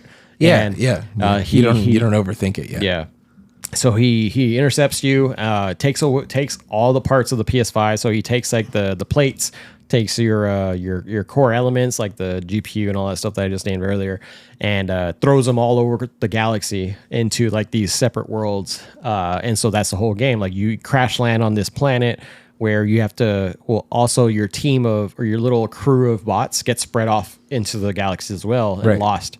And so you start off there in the crash site, and then you start in your first galaxy, and then you have like 5 or 6 worlds in them, which are each considered levels. Right. And so the whole point of the game is collect bots, collect the secrets, and then also get your parts back. And while you're doing that, all these games incorporate like the legacy of PlayStation. This is so cool, dude. That's the thing. That's the part that gets to me. Yeah, dude. Like, as you're playing, you'll see like characters. So these bots that you collect in the stages, some of them will be special bots, and so like you'll collect Kratos, or you'll collect Kane from the Legacy of Kane series. Right. It's like, holy shit, like this is so cool. Like a blast from the past. Yeah. Kind of like a victory lap, if you will. Even Chris Redfield and Jill Galentine are in there. Oh, that's pretty cool. Yeah. So I saw there was a Bloodborne one. Yeah. That's pretty sick. And you can get a costume for it too, like the Bloodborne costume, and run around as him. Oh my god! So and then I saw my boy Pyramid Head. Yep, I showed you that one. I was like, oh, they put him in here. Right there. That's the price of admission, right there. Yeah, and it's cute. And it's cute because like also what you can do on the main place where you collect all your bots too, the hub, if you want to call it. You do this like a little vending machine that gives you toys that will go pair up with the characters that you collect. So like with Pyramid Head, you collect his sword, and then the sword goes over there, and like you go walk into him, and you'll see him dragging his thing. He's dragging the sword. He's like a cute little pyramid head, and you smack him, and then actually he picks up his sword, and because it's so heavy, it drops on his head, and he's like gets all smacked around. Oh, so it's they actually made Pyramid Head cute. Yeah. So that they did a really good job, man, and the graphics are amazing. Like for being the type of game that it is, when you're in water, dude, you can see the ripples and everything, and it's just so responsive, dude. Like it's the best game that one of the best games that I played this year, aside from Elden Ring. Damn. And damn, that's high praise. High contender too, because it's so simple. Even my son loves playing with me. Like I'll give him like a little controller that's not even plugged into the game. And I'll be like, hey, you want to play with me? And he's like, yeah. Put on the. Today he was getting so mad that I was playing Marvel vs. Capcom. He was like, I want to play. He was like, He was like, you want to play the robot game? He was like, yeah. I'm like, oh, dude, like this is a good moment right now. Yeah. But yeah, that's cool. It just tells you how cute it is, like, and how it is accepting to like other people. But I mean, that's a hell of a statement. I mean, so you got your son whose age I don't want to disclose, but he's very young. That's fair to say, right? Yeah. And then you, older, right? But still young, right? But clearly a good amount of age difference. This game attracts everyone. It looks like this is for everyone of all ages. It's a good time. No need to overthink it. Simple story, simple mechanics, but beautiful beautiful mechanics, beautiful world, beautiful graphics. Yeah, they do add some elements like you would see in Super Mario World. So like I don't know if you ever played Super Mario World, but the one thing you could do is go to this Star World, quote unquote Star World, to access secret levels. This is exactly what it does. Like it does that kind of concept where you can go to secret levels, and they're called like little black hole or Milky Way galaxies that you collect in certain levels, and then they take you there, and then it's like a whole another subset of levels that you can go and beat harder and whatnot. But yeah, it's great, man. And the power ups that you get and the way that it incorporates the dual sense, like if you're swimming in water, you'll feel that in the controller, and then when you're like grabbing stuff, you'll feel the tension still. And then some of the things, like they added weapons now, like where you can punch things and you actually really feel it. It's so cool, dude. Like I mean, it's really unique. And since I platinumed it, there on the platinum trophy, it said, "Thank you for playing. We hope to see you on the next adventure." So I'm like, yes, they're gonna fucking make another one. There's gonna be more. Yes, dude. Yeah, like, baby. God. But all in all, dude, like the game really shows that how simple can always sometimes be a good thing. Simple still works. Sometimes, always sometimes doesn't really make sense, but can be a good thing. You know? Yeah, no, absolutely. Not everything has to be a Souls-like or Blood. Well, like I told you, I was playing Wukong and I just got tired of it. Like I got tired of Wukong. It's not a bad game. I'm so burnt out with Souls games right now. Like I just want to play something different. Yeah. And so Astro Bot did that to me, and I was like, man, this is so refreshing. Yeah. Like I can get my brain like not having to worry about all this technical crap, and then jumping into Warhammer, I'm like, okay, this is good. That's what I've been hearing more than anything. That the Astro Bot, it's refreshing. That's what it is. It is a much needed refreshment. Yeah. You know, for all things gaming. Yeah. You know, right now. And then of course, you got Space Marine, which is just, the mindless, for the Emperor. Yeah, just straight up brutal gameplay again. Just as a straight up hyper masculinity. Yeah. No. Yeah, but I'll let you borrow it, man. Like once you're done with once you get to a point where you beat all your games that you're trying to beat, and then you can play it, and that way you can experience it for yourself. I appreciate it, man. But it's really good. But yeah, that is the review of Astro. So going into shedding some more light into the Warhammer and the comics section. Well, it's not really comics. It's just lore. Let's just call it lore. Yeah, we're definitely more of a lore section. Yeah. Yeah, no. I've always been kind of curious, like getting into Warhammer. I guess I wanted to make this more of an open discussion. We can kind of get into the books, and then I can also give some like recommendations. But I kind of want to make like an open discussion. Like I guess what brought you into Warhammer, or what fascinates you about it. I know you're into Necrons. Yeah. I guess what is it about the Necrons that you like? Well, like I said earlier, I think it's just the fact that they were. I always thought they were bad guys, but then. I mean, usually I like to play the protagonists. I don't like to play bad guys. But, right. But then after you told me, like, is there anybody that's really bad, and then I read their story, and it's like, oh, wow, this is actually pretty interesting. So then it got me really attached. I mean, for one, I like the colors. Like, I love the colors of the Necrons, and that's what really drove me to it, is because I like their bright green. The bright neon green. Yeah. And it was really the aesthetics that got me into it, because I like the mech part of it. Yeah, and then they're basically Terminators. Yeah, basically. But then actually finding out that they're actually just real people. But real people. At least most of them are actually manipulated. But there's one individual, which is what's his name? Skazarith or there's Trazyn. There's the main leader, the one that made the deal. Oh man! The Forbidden. No, it's not the Forbidden one. Oh, you're putting me on the spot. No, the Silent King. The Silent King. Yeah. Yeah. No. Yeah. So the Silent King. His story, because he still kept his humanity. Yeah. And but he's put in a robot. In a robot body. Yeah. A lot of them are just slaves, basically, in like metal carapaces. But there's also people who have retained senses of their humanity, and it's a very interesting story, and it's cool because I believe they're like among the first biological species, if I'm not mistaken, in the universe, until they made the deal with the devil, and then now they're just kind of trapped in their little shells. So yeah, they saw the war in heaven, they saw the fights of the gods, and then now they're still here, and now they're wreaking havoc on the. Well, if you believe the Imperium, they're wreaking havoc across the Imperium. But I was gonna say, if Necrons are your thing, I highly suggest that you look into the book, the Necron book called the Infinite and the Divine. I think it may be maybe my second favorite Warhammer book ever. It tells the tale of these two Necrons. I'm trying to remember. I know one of them's Trazyn the Infinite, and the other one, stay tuned, in the Divine. Give me one second. I think you maybe have told me about this one time. Orc and the Diviner. So basically, you have these. So the Necrons, they're not like Terminators, and that they're all on the same side. These Necrons, they still have a human personality, so they can actually hate each other. So this is kind of like the story of like two old men hating each other, but across time and space. And the thing about the Necrons is that they do have control over time and space, even limited amounts of time travel, time manipulation.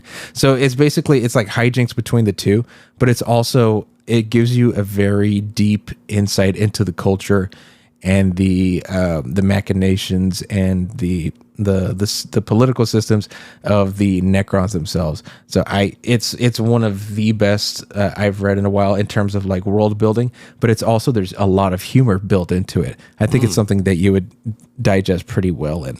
Yeah, I'll look into it. Yeah, no, absolutely. That's good. But yeah, I mean, what really got me into it, I can't honestly remember. I might have been one of my friends was playing it, and he told me about it, and I'm like, oh yeah, I've always heard of that game, right? And then I kind of just, kind of got sucked in and hyped up into it. Yeah. And he was like, yeah, no, it's cool. The bug got you.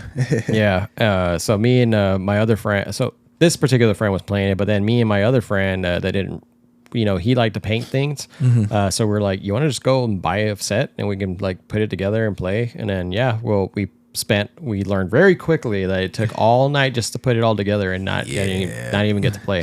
Yeah, he fucking lied. Yeah. So there's a reason why we have great piles of shame. Yeah. But that's pretty much what did it. It was just getting into it just so I can play a different board game.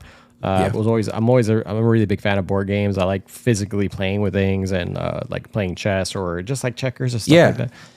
And the mechanics of this game, as it incorporates a lot of Magic the Gathering. I don't know which one came first, but like the system is pretty much equivalent with the different phases. Obviously 40K has a lot more complexity to it, but I mean, that's what really brought me into it. And now learning about the different factions and the different gods that are out there, like Korn, right? Korn. Yeah, there's Korn, Slanesh, Nurgle. Slanesh is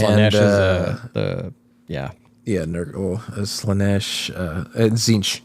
Oh yeah, and then Tzeentch. Yeah, and then seeing this all in kind of like the elements incorporating in the Warhammer Space Marine, it's like, oh, that's why it's all coming together. Yeah, that's cool. Yeah.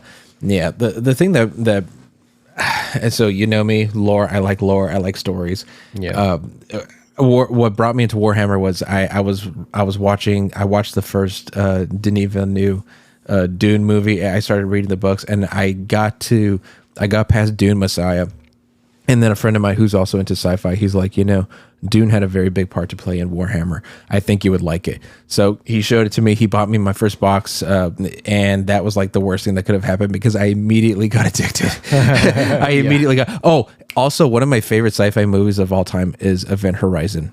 Have you seen that? I've heard of it. I've never seen it. So a lot of people treat the movie Event Horizon as like the prequel to the entire Warhammer universe. Basically, it's a ship. You got a ship that is on Neptune, and they get like this distress beacon from another ship that they're testing out this drive that can use wormholes to get from one location in space to another instantly by going through another dimension. It turns out that other dimension is hell. Wow. Okay. So when the ship pops out at its intended destination on Neptune, it's warped. The ship looks like it's possessed. The people who are on the ship are dead, but are they really? Their spirits are still there. They're haunting these other people who have come to investigate this ship, and there's a lot of like gothic evil, hellish elements to it. And so that actually fits perfectly in the setting of Warhammer with regards to the warp, chaos, and all that shit. And going through space-time by way of hell.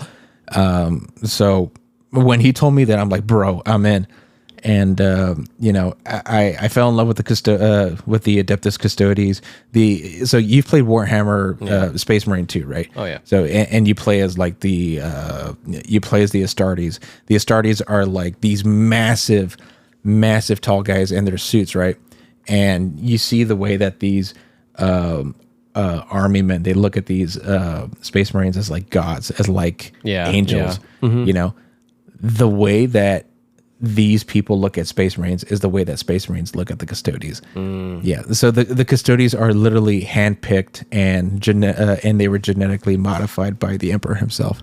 Oh. Okay. Yeah. So I like that. Well, that's why it was hard to kill you in the damn board game. Fuck. Sorry. They can definitely use some balancing. And the thing about it's also like if you want to get into Warhammer and you're scared about spending too much money, you want to get the Custodes because you only need like one box to create a full blown kill team. Versus other teams, you probably need 2 boxes. So it's also like the poor man's like Warhammer, which I love. I absolutely adore that. That's cool. Yeah. And the thing about Warhammer 2 is that there's nothing positive about it. Like no one's really the good guy, and the story always ends on a bad like a bad potential note. Like the Tyranids, we don't know where they come from. Oh yeah, we know. So I've heard. Yeah, we don't know where they came from. We know that they came from outside the galaxy, and right now they're winning. The galaxy, the way it looks like in the lore, the Tyranids are going to take over. Oh wow. But there's a lot of theories going on, and this is the beauty of Warhammer. It's a very fan-controlled, very fan-intensive franchise. So people are coming up with like these theories, like one, the Tyranids aren't the problem. They are running away from the problem. Yeah. Oh. Yeah. So why are they so insistent on taking over a galaxy? Maybe they're running away from something even worse. Yeah. Also, so the Tyranids, I don't know if you know, but they're coming in from all directions. On top of the galaxy, below, left, right. So why is that? Because literally, there's no other life in the universe. We're the only galaxy left because they've already wiped out everything else. Oh yeah. Yeah. Well, so it's cool. Yeah, good theory. And none of them have been disproven. And Games Workshop is like, keep going with that thought. Keep going with that. Some think it's a 5th hidden Chaos God.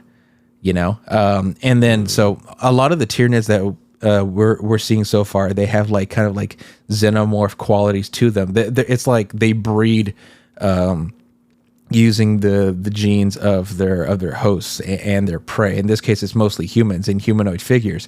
But as you see the bigger and bigger Tyranids that come in the new waves of Tyranids, they don't look human. They actually look more Lovecraftian. They got like tentacles and shit. So it's like interesting. Yeah. So are we seeing the face of their like the master race, or are we seeing the face of this unknown 5th Chaos God? Yeah. Again, Games Workshop is not saying no. It's like keep going with that. It's so cool. Cool. There's so much room for lore and interpretation that you're never bored just looking up Warhammer. Yeah, that's what I've gathered. And I know I have the codex for the Space Marine. So I asked you if Titus was a main character in the lore of the or if I would find him in the codex.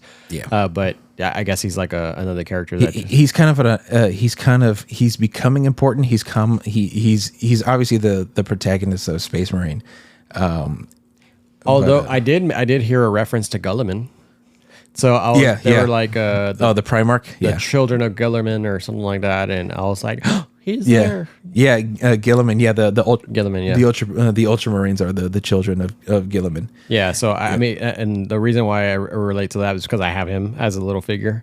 So you need to show me that, man. I know you mentioned that, but you got to show me that. He's got the flaming sword. Yeah, right? the flaming sword. He has it holding like that. I was like, oh shit. So he is arguably the closest thing that Warhammer has to a good guy. right now. And even then, there's a lot of question about his intentions. Maybe they're nefarious. And recently, he partnered up. Well, let me be very careful with how I'm saying this, but a lot of people are drawing memes of him partnering up with like a Eldari waifu, because when he was brought back, he was resurrected. He had a temporary alliance with the Eldari, so they're thinking maybe that's how the Imperium is finally going to start fighting back against the Tyranids, by teaming up with these historic enemies like the Tau, like the Eldari. Maybe them and the Necrons can maybe broker some sort of peace.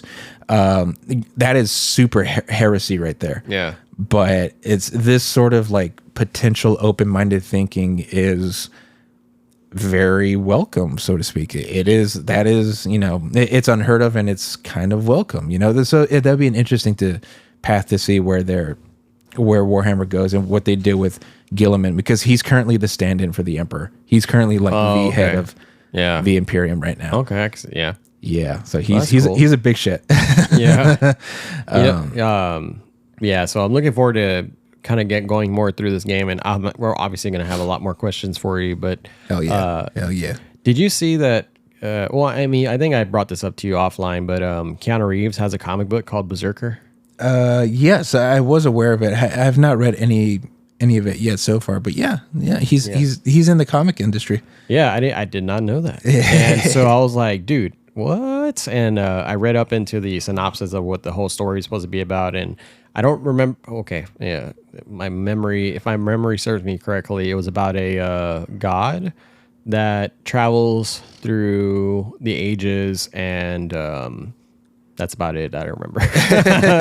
But yeah, so apparently it's just like this character that just travels through the ages. He's immortal or something, and I guess he just tries to find humanity in. That's what it seems like to me.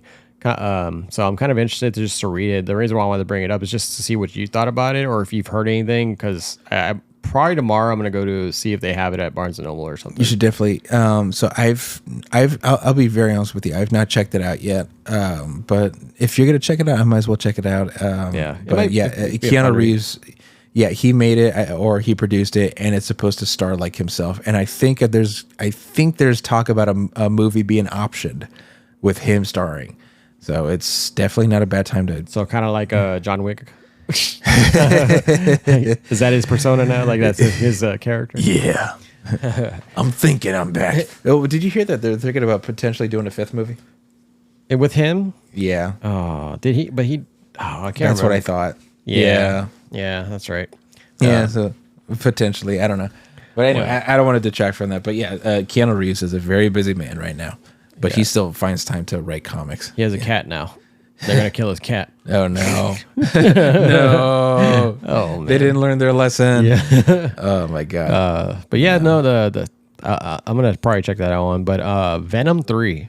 Yeah, dude, that one's coming out soon, too. I think, when is it? Next week? 2 weeks from now? It's coming out pretty soon, right? It's coming out pretty soon. It kind of snuck up on me. Did you see the new trailer? I saw the new trailer, hence why I want to talk about it. Yeah, Null, the symbiote god, is going to show up. That was funny because, so you want to explain what Null is? Null is like the big bad of the symbiotes of Venom. He is the arch nemesis of Venom. And what's cool about him is that he has such a multiversal presence in the Marvel universe. So when people saw Null, the gears in their mind start turning. Like, this is how they're finally going to make Venom in the MCU. We thought they were going to do it at the end of Venom 2 and during the course of events of Spider-Man No Way Home. But that obviously didn't happen.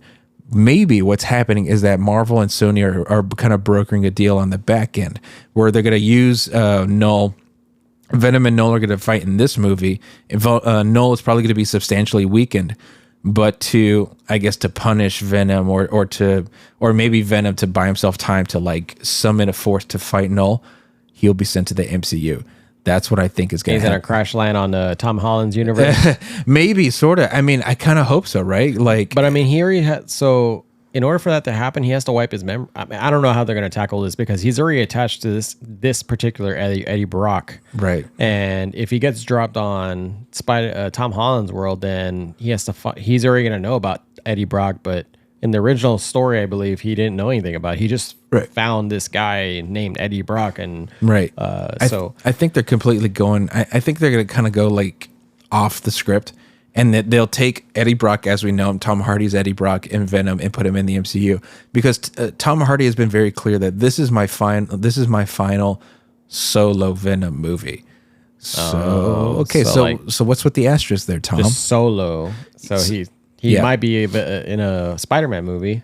Maybe. I mean, I hope so. We've gone almost like the better part of 10 years, and he still hasn't shown up next to Tom Holland. I know, dude. They can't fuck this up the second time. They can't fuck this up. No. Because then it begs the question: what's the point of all these previous Venom movies? What were we building towards? Yeah, I'm hoping it's building towards something. Yeah, they have to do something because I mean, all the Easter eggs at the end of the movies were like they should be. I mean, they're all leading to that. Yeah, and but the way they did Carnage dirty, I was so fucking. Yeah, that's why. So like, mad. They have another opportunity here to do right, and Tom Hardy, he has some movies where I'm like, but otherwise he's a great actor. Him playing as Venom, you could tell it's something he thoroughly enjoys. Yeah, I hope for honest to God, I hope that he's taken into the MCU. Maybe what's going to end up happening is that he's going to end up being in the next Morbius movie, or the Kraven the Hunter movie, or Sinister Six movie. But I hope they use Null and his multiversal influence. Well, I hope they don't fuck up Null. Yes, I hope. Yeah, Null. He looked pretty good from the trailer. He looked pretty cool. Yeah, the god of the symbiotes. He's a big bad, definitely.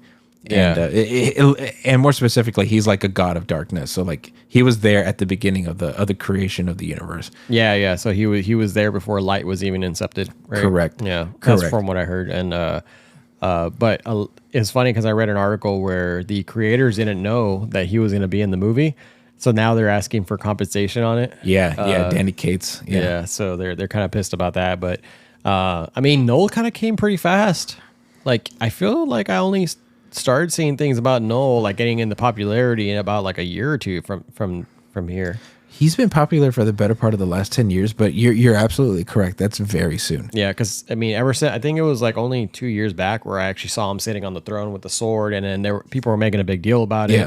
And I feel like ever since then, it's been kind of like escalating, and it's become a more, I mean, it's been canon, but like a more popularized canon story arc. Yeah, no, it definitely took everyone by surprise. I thought we were gonna get anti-Venom, or that would have been cool, or Toxin, or my God, I mean, there's so many different things, so many different avenues they could have gone to. So Null seems a little too early. Now you could just chalk it up to Sony incompetence. Maybe that's what it is. Yeah, it has. I mean, it's just the story, right? I mean, yeah. Right, but hopefully it's like they never satisfy what the fans want. Pretty much, it's like, how dumb are you guys? I have to believe that there's something happening in the background between Kevin Feige and Amy Pascal, the heads of the MCU and Sony Films, respectively. And I hope they're trying to work out a deal where they give the fans what they want, which is put Venom and move him from here to the MCU. That's all they got to do. Dude, I just need to see the spider on the chest. Just show me the goddamn spider. Honestly, that's it. Dude, like, I'm just waiting for that. We're in movie 3. We still haven't seen a fucking spider. I can't. So this is the way I see it coming, right? So with the personality of how Venom is right now, he's very silly now. He's getting that he's no longer a serious, we are, we are. Kind of. We're Venom. It's so funny. We're Venom. Yeah. No. We're Venom. Yeah, he's all like, shut up. Yeah. But I just, the way I see this happening, if you can illustrate it, right? Like, if they ever merge the two Spider-Man, well, it's eventually coming, but when they do, when he touches Spider-Man on the suit, and then Venom's gonna start talking in his head, right? In Spider-Man's head, because I don't think Spider-Man ever actually had like a conscience with Venom. I think Venom just kind of warped his mindset, right? He never really talked to like how Eddie Brock talked to him. Right. Yeah. I don't remember Spider-Man ever doing that. I think he just wore him, and then I want to be sure that's correct. I believe that's correct. Yeah, no, I don't think he never talked to him. Yeah, no, he never talked to like, hey, buddy, help me out here. Yeah, he was never like, hey, dude. He just tried to get rid of him as quick as he could. He would talk to the suit, but the suit wouldn't like talk back. It would just do what he wanted, so to speak, until it began to rebel. Yeah, and then because whenever, but yeah, so I imagine that once he gets on Spider-Man and then Spider-Man gets rid of him, I think at this point he's probably going to talk to Peter Parker and he's going to be like, hey, so my previous host, Eddie Brock, blah, blah, blah, blah, blah, and then whatever. And then, but when he gets back into Eddie Brock, hopefully if it's still Tom Hardy, then dude, I just imagine like they're gonna show this sequence where it's gonna be like this cinematic piece where he's just gonna be all buff. And he's gonna be like, back. Look what I got. And I'm like, oh, that's true. That's always been a complaint of mine. The Venom here, he seems almost a little too silly. Yeah. I mean, he is somewhat. I mean, not right now in the current comics, but in the recent era of comics, let me say it that way. Comics, Venom has a lot of personality and even a humorous side to him. But again, why is he so humorous right now when he hasn't even met Spider-Man? So I think you have it right on the money where maybe they'll take it to the MCU. Something's going to happen to where Tom Hardy is going to like lose. He's going to lose the suit. It's going to go on to Tom Holland for maybe a movie or half of a movie, just knowing how these things go. And there's going to be a falling out. Venom's going to be like, let me go back to my real, to Eddie.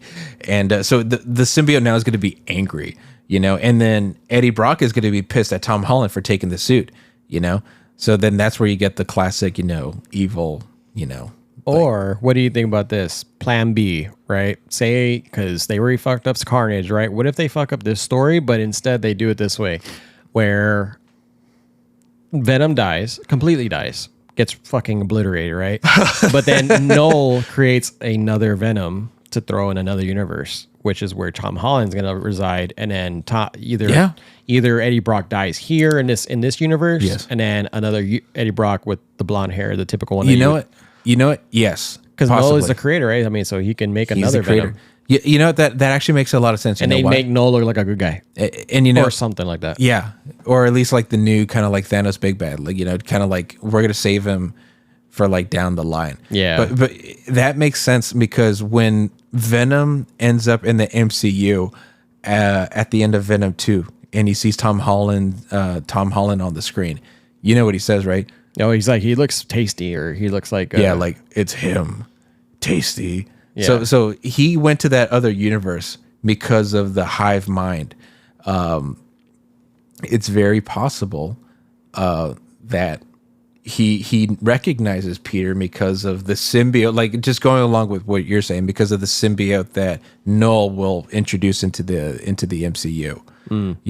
So it's so the Venom that we saw in Venom 2 is introducing the hive mind of the symbiote that we will eventually be introduced to in the MCU by way of Null. So that actually makes a lot of sense. That would be because people are like, how does he recognize Tom Holland? Like, how does he recognize his Spider-Man when they've never met yet? So now that actually explains that plot hole pretty well. I don't know if you realize that. No. That actually does a pretty good job. Well, we shall see. Yeah, no, it's like, holy shit, that's actually very plausible. Let's write this down. Just, I called it. Yeah. Mike from Pixel's Game Vault. Yeah, so really excited to see that one. Hopefully that is, I mean, either way, Venom's my favorite one of my favorite characters, so I'm gonna enjoy it either way. I mean, whatever, however the fucking story goes, I don't care. At this point, I'm already kind of just like, we'll see. Yeah. So yeah, I mean, but I think that's pretty much it that we have to cover on that end. But so what did you have in terms of our last segment for the just a little bit of personal development, just to let people know that we always like to end on a more personal touch, and that we're always trying to better ourselves. And it is my sincerest desire from me personally that I want you, Mike, I want you to also develop, and I want everyone listening to this to really pursue their dreams, pursue their passions. And if you don't know what that is yet, it's never too late to explore. So I think you made it clear, but we're now on TikTok now. and you've done a great job like isolating little clips, and then I'm editing them. And in the course and scope of editing these clips, I've kind of found like a new love for like I guess you call it videography. You know, I didn't even know that was a thing, but in editing these things and timing like your music that you composed with these editing little effects and visuals and doing all this research, it's something I definitely want to explore. Yeah, because I mean now all these effects and these crazy capabilities that we have nowadays, they were hard to do back in the day, and that was requiring like some very high dollar shit. And now it's all in the capability, in the power of our phone, right? And so it's pretty awesome. Like you get to create all these like cinematic effects and it almost movie level. Yeah, you know, like if I had all the time and money of the world, I would want to be like a film like director or maybe even an editor. Even like I have a very, it's gonna sound dumb, but the way I look at the world, it's kind of like from the third person perspective. Like I could see myself outside myself, and I can see it's like it's a cinematic view. And so when I think of how I want to edit a video or approach a thing, I do it like very cinematically. And what's cool about technology nowadays that you mentioned, the way you visualize something, more than likely you can achieve that vision if you just put in the time and the effort. And in the most recent TikTok that we put out, the Silent Hill 2, why I'm excited for it and why you're excited for it, but also your concerns about the combat. I as soon as you sent me that clip, I knew exactly how I wanted it to go down. And after a couple hours of editing, I was able to achieve that. It's one of the few things I've made recently where I had zero regrets. I could not make this any better. And now it's like I want to continue pursuing that high of holy shit. I am satisfied with this. I want to continue that dopamine rush of like, I actually did it. I want to keep doing that. Yeah, that's exactly. I mean, it doesn't sound dumb. I mean, I actually get the same way. So with like I told you before, like I like making videos too, because it's cool that you get to see all these types of things. But more or less, I feel more of that in my music. So this is kind of that feeling that you get. Just imagine how this feels whenever I'm making music, right? So like I make a tune.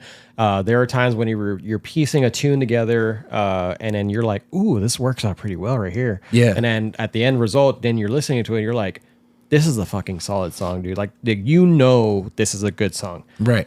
For you, right? And that's a good achievement right there. But also when you're playing live. Like my wife makes fun of me because I make weird faces whenever I get super into things. Because like I told you, I'm very exaggerative, right? Right. But like I don't do it to do it on purpose. It just happens. Like, and so that's that dopamine at that time where like if I'm playing live with somebody and I hit like the right note at the right time, I'm like, oh, that's so fucking good right there. It's like that little rush is like, I know I did good. That's the moments that I live for whenever I try to play. Whenever I'm playing music or making music, and in videography, I'm more than sure that's the exact same thing that they feel. And so like if you that video made for the Silent Hill 2 was pretty good. I appreciate it. Like, if only the algorithm could take it up. But yeah, fucking TikTok. Yeah, fucking TikTok. Yeah, we'll get it. It's just a learning curve, and it's we have people that help us. So absolutely. But yeah, man. But what else have you been up to? So I also want to explore other avenues. I want to learn about myself. I want to have fun. I want to find out what I'm good at. But I also want to bring you along, and I want to bring Digital Quest along with. So something I've always been interested in is the concept of blogging. Literally in the middle of work, after dealing with a bunch of cases and a bunch of angry, defendants who want to argue about their cases, my mind kind of like I kind of dissociate, and I think about games. I think about interesting topics and one of the ones I recently thought about was like canonicity. What is the point of canon in fiction? And immediately I thought, okay, well, we can't do a Digital Quest episode right now, but I want the world to hear what I have to say. So that's the whole point of like blogging, right? Do you have a voice? Write something. And so what I did was I made a little piece on the page called The Medium. And it's visible right now if you people want to see it. The title is seriously, what is the point of canonicity in fiction? Mm-hmm. And that kind of stems to the discussion we had very earlier in this episode, which is I want to get into Lord of the Rings, but it took me the longest time to get into it, and that's because the fandom menace. There's a large and very vocal group of people who are like, oh, you can't read that, or don't don't watch Rings of Power. It's shit. When you ask him why is it shit, because Tolkien didn't made it. Okay, well yeah, that dude's been dead for like how long? Fucker's been dead for a long time. Rest in peace. He's not a fucker, but he's been dead for a long time. Okay, a lot of the good shit that's coming out of Star Wars nowadays isn't. People. It wasn't made by George Lucas. Yeah, it's now under the banner of Disney. Get the fuck over it. Yeah, the creation is supposed to outgrow the creator. We want, put it more intimately, you want your son and we want our kids to outgrow us. They are, we are what they grow beyond. And that's what you want from a franchise. So this sort of like intimate thinking, but also condensed thinking, I just wanted to get it on paper and I just put it out there. And again, it's one of those things where it's like, holy shit, I'm very satisfied with what I wrote here. Yeah. I hardly ever feel that way about anything. So it's one of those. I just want to end this episode on a more positive note, where it's like I think I'm finding out more about myself, and that I want to continue exploring more videography and blogging, and I want to share that with you in this podcast, and I want people to take this as inspiration. Please, like, take the time, meditate, do some self-exploration and find out what you're good at, because there's something. Oh yeah. And where can we find this at? The Medium.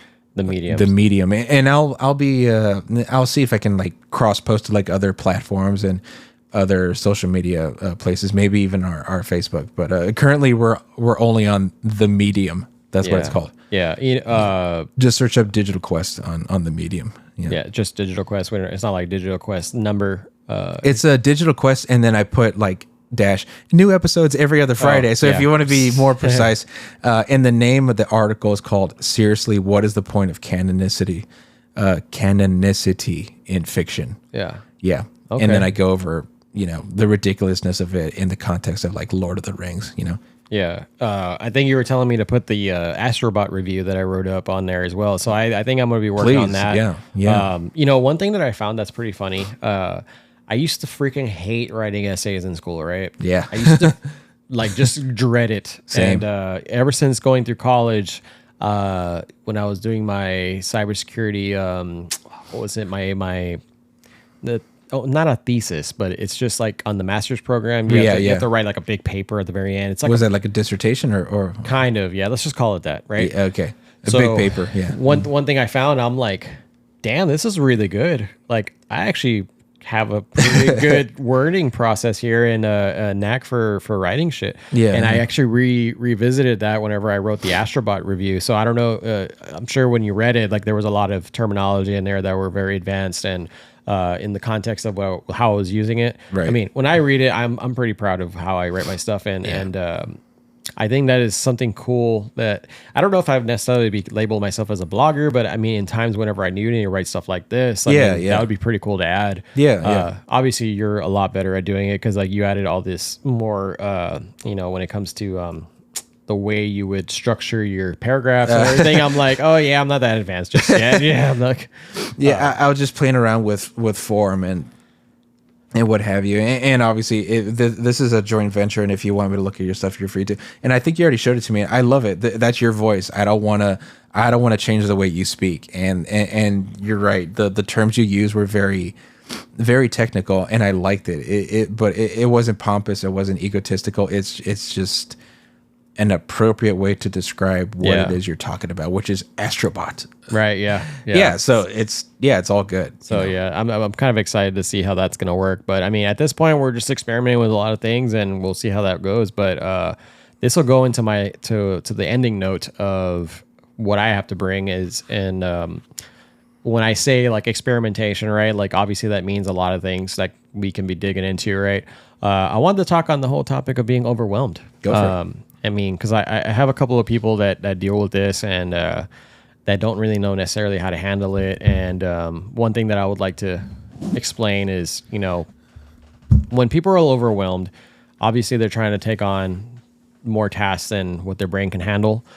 And, some situations that's just inevitable, it's going to happen. Yeah, it's just a balancing game. I mean, but in times where you can control it. You know, there are ways that you can tackle against it. So like, let's say like with me per se, because I've dealt with this a lot, right? Like I since my ADD causes me to be all over the place with a lot of different things at a lot of different times.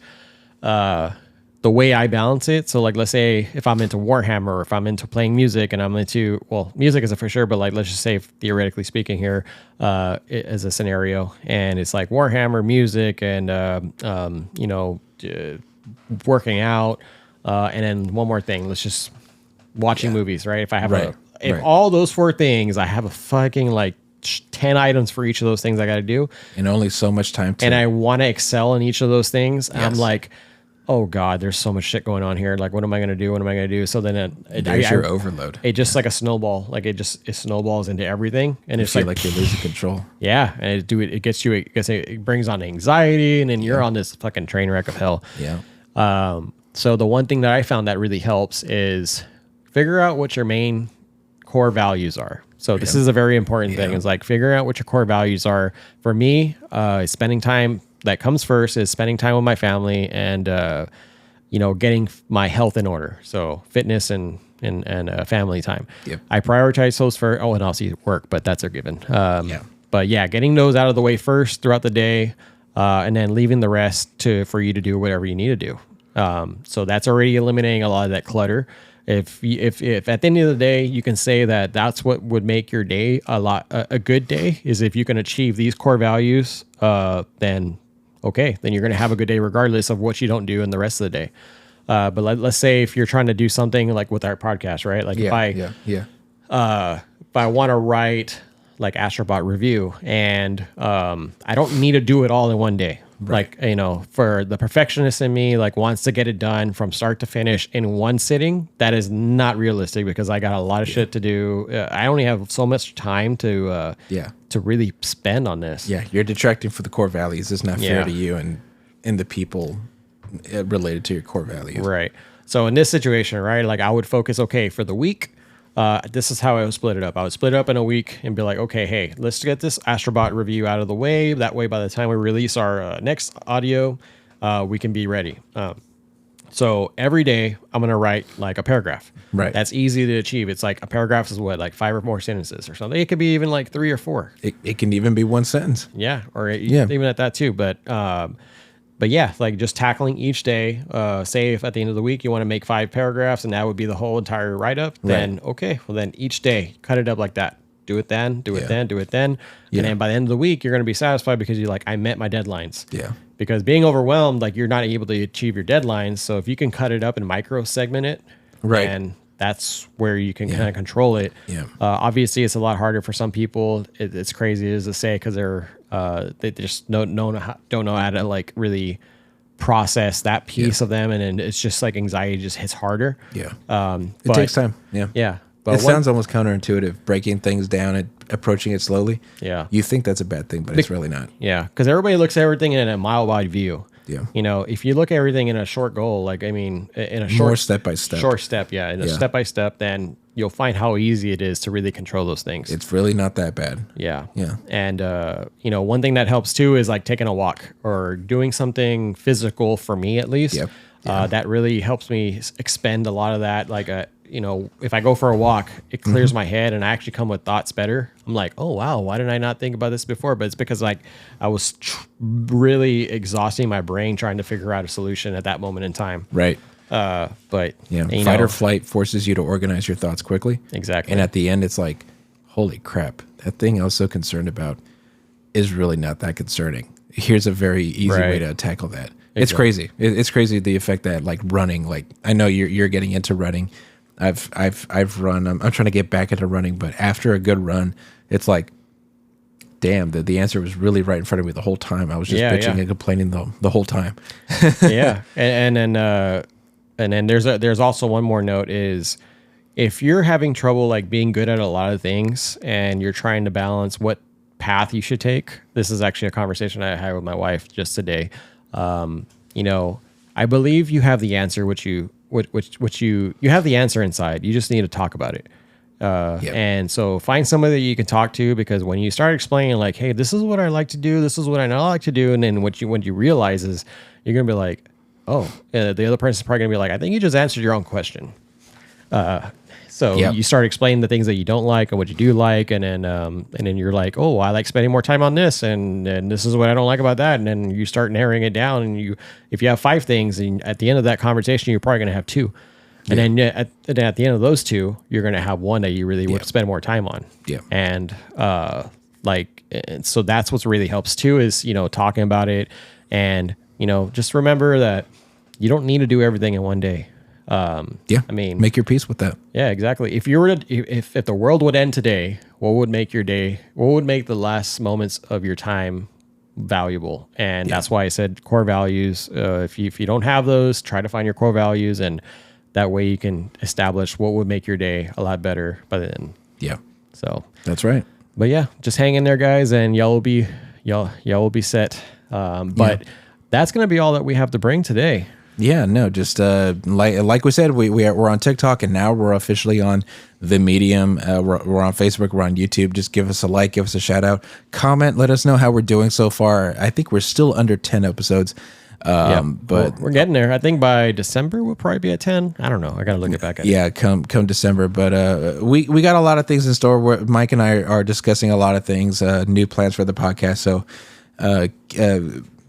Keep in touch and let us know how we're doing. Comments, criticisms are very welcome, and personally for me, I hope you get something out of this. If not a life lesson, then at least we entertained you. Yeah, and just please share and like the video on either Spotify or YouTube or any of the other platforms that we're releasing on. I mean, any help would be very appreciated. Yeah, we are trying to get the word out. I mean, I feel like we have a lot of value here. Some of the podcasts that I listen to don't really touch on a lot of the topics that we talk about, and so that's why, not saying that they're bad, it's just that we would like for other people to hear these topics. And so if you have anybody that might be interested in this, and just pass it along, and that would be awesome. Take them on a digital quest. Let's go. Yeah. All right, guys. See ya.